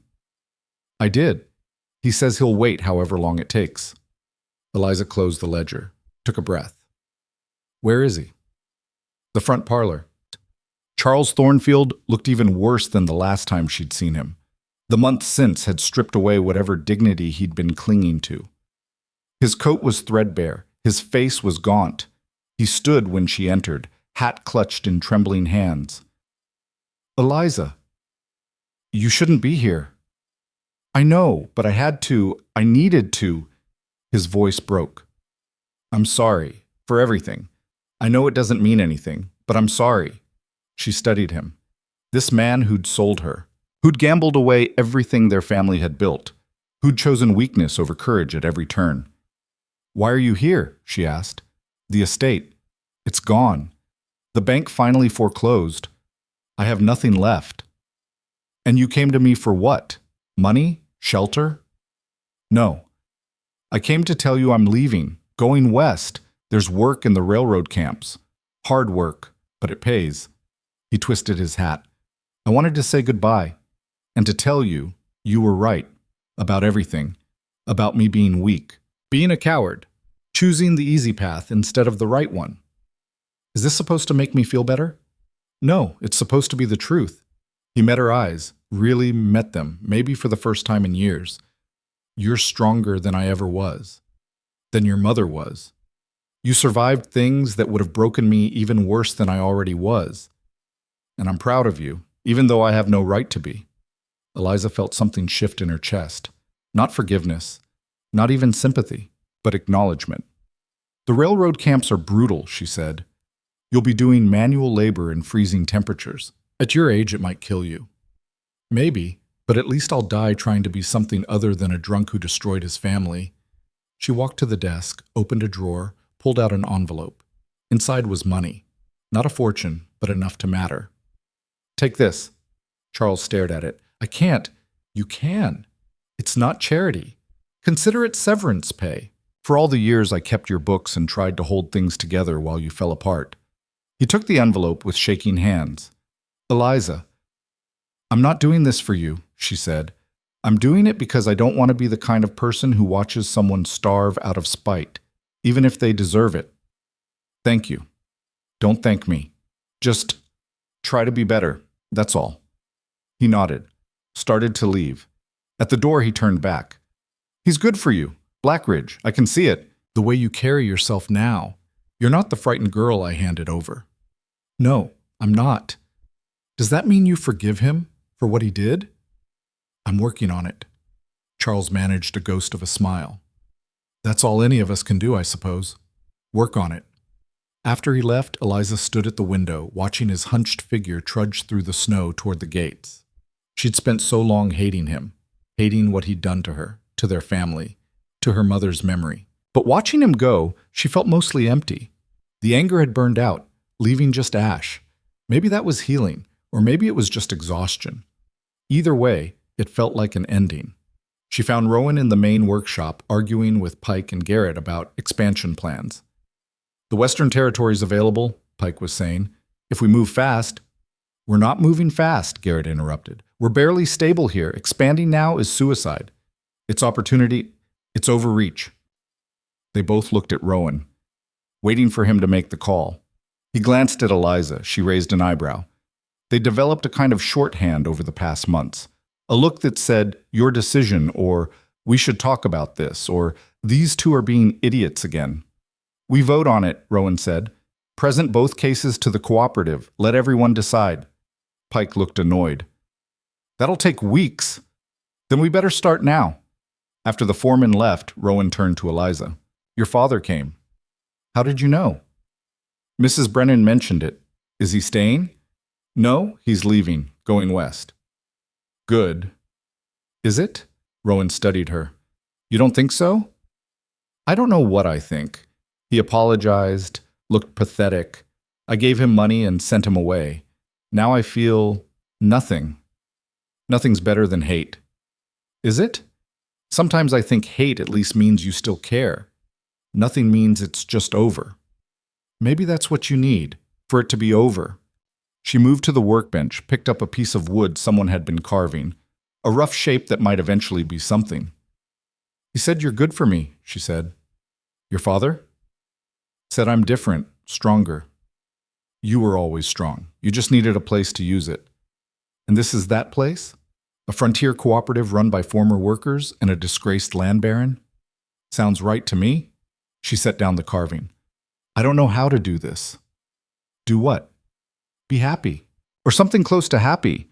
I've spent so long in survival mode that I don't know what comes after." Rowan moved closer. They'd been dancing around each other for months. Married but not married, partners but not partners. Something undefined that both scared and compelled them. "I don't know either," he admitted. "I've spent 15 years building walls, keeping people out. Now I'm supposed to, what, let them in, be vulnerable? I don't know how. We're a mess, yeah. Both damaged by things we couldn't control. Yeah. And somehow trying to build something functional from that damage. Yeah." She looked at him, really looked, saw the man behind the reputation, the one who'd been shaped by loss and lies, just like her, who'd made terrible choices and was trying, genuinely trying, to do better. "I don't love you," she said. His face flickered. Pain, maybe? Or just acknowledgement. "I know. But I don't hate you either, and I respect what you're trying to do here, what we're building." "That's more than I deserve. Stop saying that. It's getting old." A smile tugged at his mouth. "Sorry." "Don't apologize either. Just be here. Be present. Be the person who gives away his empire because it's the right thing to do, not the person who thinks he deserves to suffer forever." "Deal." "I'm serious, Rowan. So am I." They stood in the workshop, surrounded by half-finished projects and the smell of wood shavings, and felt something shift between them. Not love, not yet, but possibility. The week before New Year's, the territorial magistrate arrived. He brought 3 assistants and a stack of documents thick enough to choke a horse. The workers gathered in the main hall, nervous. Legal trouble had been looming since they'd released the documents about the mine collapse. Magistrate Cornelius Webb was a severe man in his 60s, with white hair and eyes that missed nothing. He stood at the front of the hall and read from his papers. Following investigation into the historical claims regarding the Thornfield Mining Company collapse of 1845, this court has concluded the following. Both Hiram Thornfield and Nathaniel Blackridge, also known as Nathan Black, were jointly responsible for negligence, resulting in 38 deaths. Both parties profited from criminal disregard for worker safety. Both parties fled legal accountability. The hall was silent. However, Webb continued, both men are deceased. Criminal charges cannot be pursued against the dead. Civil charges require identifiable victims or their direct descendants. After extensive research, this court has identified 12 surviving family members of the original victims. Eliza's heart sank. 12 families they'd have to face. 12 lawsuits. These families have been contacted, Webb said, and they have collectively agreed to the following settlement. The Blackridge Estate, now known as the Northern Cooperative, will establish a memorial fund for the victims. Said fund will provide annual payments to victim families in perpetuity, funded by a percentage of cooperative profits. Additionally, the cooperative will implement the highest labor safety standards in the territory, to be audited annually by an independent commission. He looked up from the papers. In exchange, all civil claims are dropped. The cooperative is free to continue operations without further legal encumbrance. The hall exploded. Questions, relief, confusion. Garrett pushed forward. How much? What percentage? 5% of net profits, distributed annually. That's manageable. The families insisted on fairness, not revenge? Webb's eyes found Eliza and Rowan. They were impressed by your willingness to expose the truth. Said it showed more integrity than they expected from people with your names. Eliza felt something warm in her chest. Can we meet them? The families? They've agreed to a meeting, if you wish. We do. 2 days later, they traveled to Greystone again. The families gathered in the town hall, 12 people ranging from elderly to middle-aged. Some Eliza recognized from the warehouse incident. Others were strangers. She and Rowan stood before them. We can't undo what our grandfathers did, Eliza said. We can't bring back the men who died, but we can acknowledge it, honor their memory, and make sure it never happens again. An older woman stood. Her face was weathered, her hands gnarled from a lifetime of work. My father died in that collapse. I was 6 years old. We starved that winter because there was no money, no support, nothing. The company pretended it never happened. I'm sorry, Rowan said. Sorry doesn't feed children. But what you're doing now, exposing the truth, changing how operations work, giving workers ownership, that means something. That's what my father would have wanted. Another man spoke. My uncle died. My family's been angry for 4 decades, but we're not interested in destroying what you've built. We just want acknowledgement. We want people to know their names, to remember they weren't just numbers. We'll build a memorial, Eliza said, on the site of the old mine, with every name, every story, so no one forgets. A younger woman, maybe 30, raised her hand. I'm Clara. My grandfather died in the collapse. I'm a stonemason. I'd like to build the memorial, if you'll let me. We'd be honored.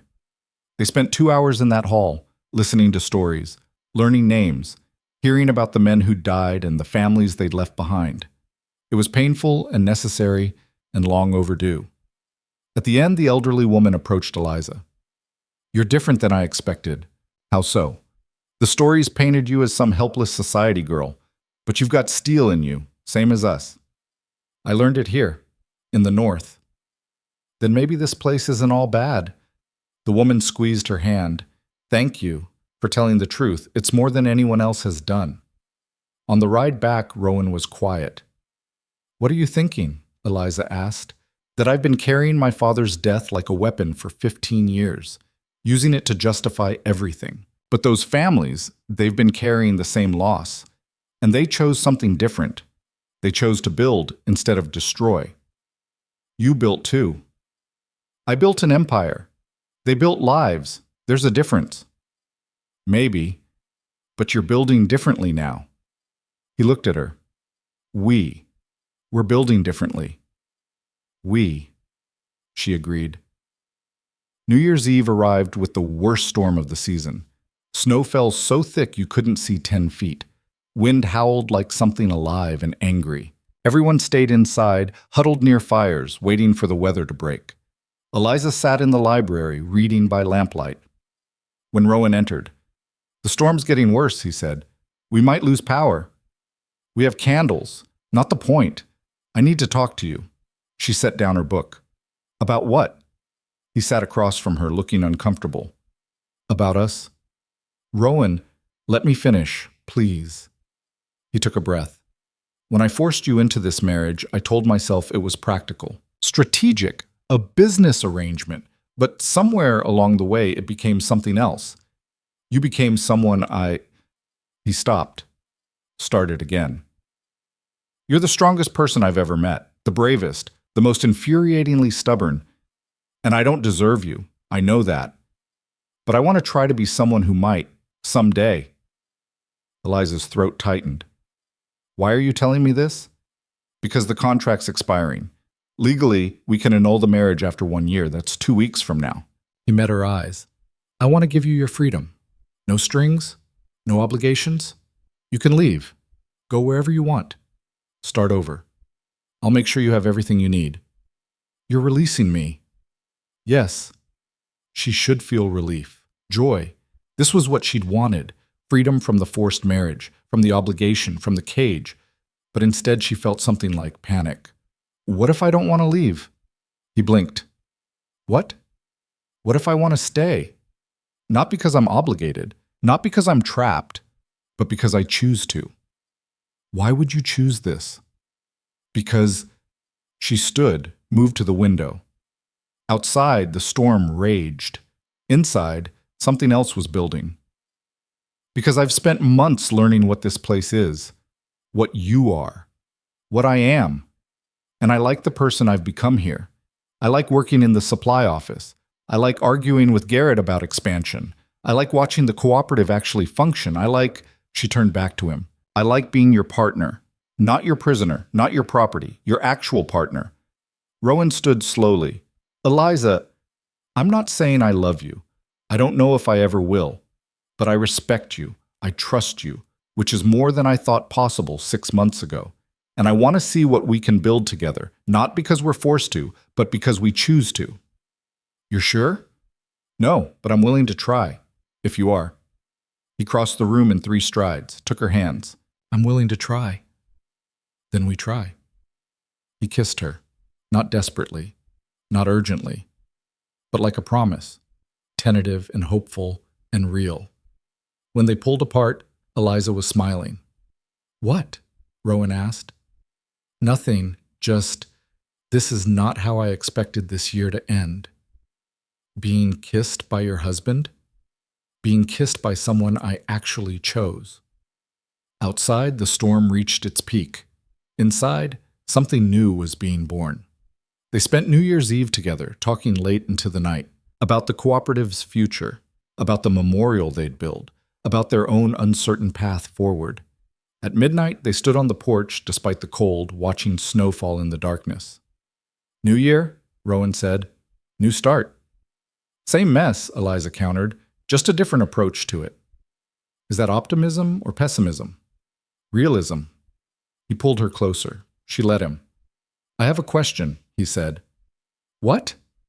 Would you want to renew the marriage? Not as a contract. As an actual choice. We could have a real ceremony, invite people, make it mean something. Eliza thought about it. Can I answer in a few months? After we see if this partnership actually works? Fair. But Rowan? Yeah? Thank you for offering freedom, for giving me the choice. Thank you for staying. They stood in the northern cold, 2 people who'd been brought together by force and stayed by will, and watched the old year die. In the spring, they broke ground on the memorial. Clara, the stonemason, designed something simple but powerful, a circular wall with every victim's name carved in stone. At the center, a sculpture of clasped hands, workers and families, support and solidarity. The cooperative voted to fund it entirely from their share of profits. No one complained. The day they unveiled it, over 200 people attended, families of the victims, workers from the cooperative, people from surrounding towns. Even the territorial magistrate. Eliza stood beside Rowan as Clara spoke. This memorial represents something important, Clara said. Not just memory, but accountability. These 38 men died because powerful people valued profit over lives. For decades, no one acknowledged that. No one took responsibility. But these 2, she gestured to Eliza and Rowan, they could have hidden the truth, could have protected their reputations. Instead, they exposed it. They faced it. And they're working every day to make sure it never happens again. Applause rippled through the crowd. That's what matters, Clara continued. Not perfection, not absolution, but willingness to face hard truths and do better. After the ceremony, families approached them, shook their hands, thanked them. One elderly man pulled Rowan aside. "My brother died in that collapse. I've hated the Blackridge name my whole life. But what you're doing now, that's different. That's something my brother would have respected." Rowan's voice was thick. "I'm sorry for what my grandfather did." "I know you are, son, and that matters." That night back at the estate, Eliza found Rowan on the porch again. Their spot, apparently, where they went to think, to talk, to figure things out. "Big day," she said. "Yeah. You okay?" "I think so. Maybe. I don't know." He looked at her. "Does it ever stop, the guilt?" "I don't think so, but maybe it changes, becomes something you carry differently." "How?" "Like a scar instead of a wound. Still there, still marks you, but not actively bleeding anymore." He considered that. "I can live with scars." "Good. Because we've both got plenty." She sat beside him. He took her hand. "I have an answer," she said. "To what?" "Your question. About renewing the marriage, making it real." His grip tightened. "And?" "Yes. I want to. Not because I have to, but because I want to see where this goes. What we can build together. Even though I'm still figuring out how to be human. Especially because of that. I don't want perfect. I want real. Real I can do." They sat in the gathering dusk, watching the northern forest wake to spring. Somewhere in the distance, wolves howled. Not threatening, just alive, just there. "You know what I realized?" Eliza said. "What?" "When I came here, I thought my life was over, that I'd been sold into a prison I'd never escape. But instead, I found something I'd been searching for since my mother died." "What?" "Purpose. Real purpose. Not just surviving, actually living." "Is that what this is? Living?" "I think so. It's messy and hard and nothing like I imagined, but it's mine. Ours. We're choosing it." Rowan pulled her closer. "I love you." The words hung in the air. Eliza's breath caught. "You can't just say that." "Why not?" Because I'm not ready. I'm not asking you to say it back. I'm just telling you the truth." His voice was steady. "Sure. I love you, Eliza. For your strength, your courage, your ridiculous stubbornness, for staying when you could have left, for choosing this life when no one would have blamed you for running. I love you." She felt tears prick her eyes. "That's not fair." "Nothing about us has been fair." "No, I suppose not." They sat in silence. Then, "I don't love you yet," she said quietly, "but I think I'm getting there. Ask me again in a few months." "I can do that." Summer came to the Northern Territories with startling beauty. The snow melted. Rivers ran high and fast. Trees that had been bare skeletons for months exploded with green. The land that had seemed dead and hostile became something else entirely. Alive, vibrant, beautiful in its wildness. The cooperative thrived. They expanded cautiously, not the reckless growth of empire building, but measured development that served actual needs. A new timber operation, worker-owned from the start. A trading post that connected them to other territories. A school, because the children needed education. Eliza managed most of it, her days filled with negotiations and planning and problem-solving. She was good at it, better than she'd expected. Rowan focused on the harder problems, settling disputes, dealing with territorial politics, making sure the cooperative maintained its independence against larger interests that wanted to absorb or destroy it. Together, they made it work. Not perfectly. There were still arguments, still conflicts, still days when democracy felt like the most inefficient system ever devised. But it was real. It was theirs. In August, they had the second ceremony. This time, it was what a wedding should be. Friends and workers gathered. Mrs. Brennan cried. Garrett gave an awkward toast. Clara brought a stone sculpture as a gift, 2 figures standing side by side, facing the same direction. Partners. Eliza wore a new dress made by one of the workers who'd turned out to be an excellent seamstress. Blue, like the sky overhead, like possibility. When the magistrate asked if she took this man to be her husband, freely and without coercion, She looked at Rowan, at the man who'd destroyed her life and helped her rebuild it into something better, who'd offered her freedom and accepted her choice, who was learning to be vulnerable and human and real. "I do," she said, and meant it. That night, they consummated the marriage for the first time. Not because they had to, not because of obligation, because they wanted to. It was awkward and tender and imperfect. Two people learning each other, figuring out what this new phase meant. After, lying in the darkness, Eliza spoke. "I love you." Rowan went very still. "You don't have to. I'm not saying it because you said it. I'm saying it because it's true. I love you, Rowan Blackridge, for all your damage and attempts at redemption, for giving me a partnership instead of a cage, for being willing to destroy everything you built because it was the right thing to do." He pulled her close. "Say it again." "I love you." Again. "I love you, you impossible man." She felt him smile in the darkness. "I'll take it." They fell asleep tangled together, two people who'd been broken by their family's sins and chose to build something better from the wreckage. Autumn painted the forest gold and red. Eliza stood on the porch, their porch, watching sunset light the trees on fire. In her hands was a letter from her father. He'd found work in the Western Territories. Hard work, but honest. He was staying sober mostly, trying to be better. He thanked her for the money, for the chance. She folded the letter carefully, put it in her pocket. Behind her, the door opened. Rowan emerged, bringing the smell of wood smoke and coffee. "You okay?" "Yeah, just thinking." "About?" "About how strange it is. That something that started so wrong ended up so right." "Is it right?" She leaned back against him. "It's not perfect, but it's real. And it's ours. That's enough. More than enough." They stood together, watching darkness claim the forest. Inside, the house was warm, full of people working, living, building something that mattered. The Northern Territories were still brutal, still unforgiving, still the kind of place that tested you every day. But they'd learned something their grandfathers never understood. Real power wasn't about control or empire or forcing others to submit. Real power was choice. The choice to face hard truths instead of hiding them. The choice to build partnerships instead of dictatorships. The choice to stay and fight for something better instead of running from something broken. A year ago, Eliza had arrived at this estate as property, a debt paid in flesh, not gold. Now she stood here as an equal, a partner. Someone who'd taken the cage she'd been given and torn it apart, using the materials to build something better.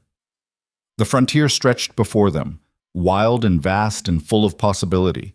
They'd face it together, not because they had to, because they chose to, and that made all the difference.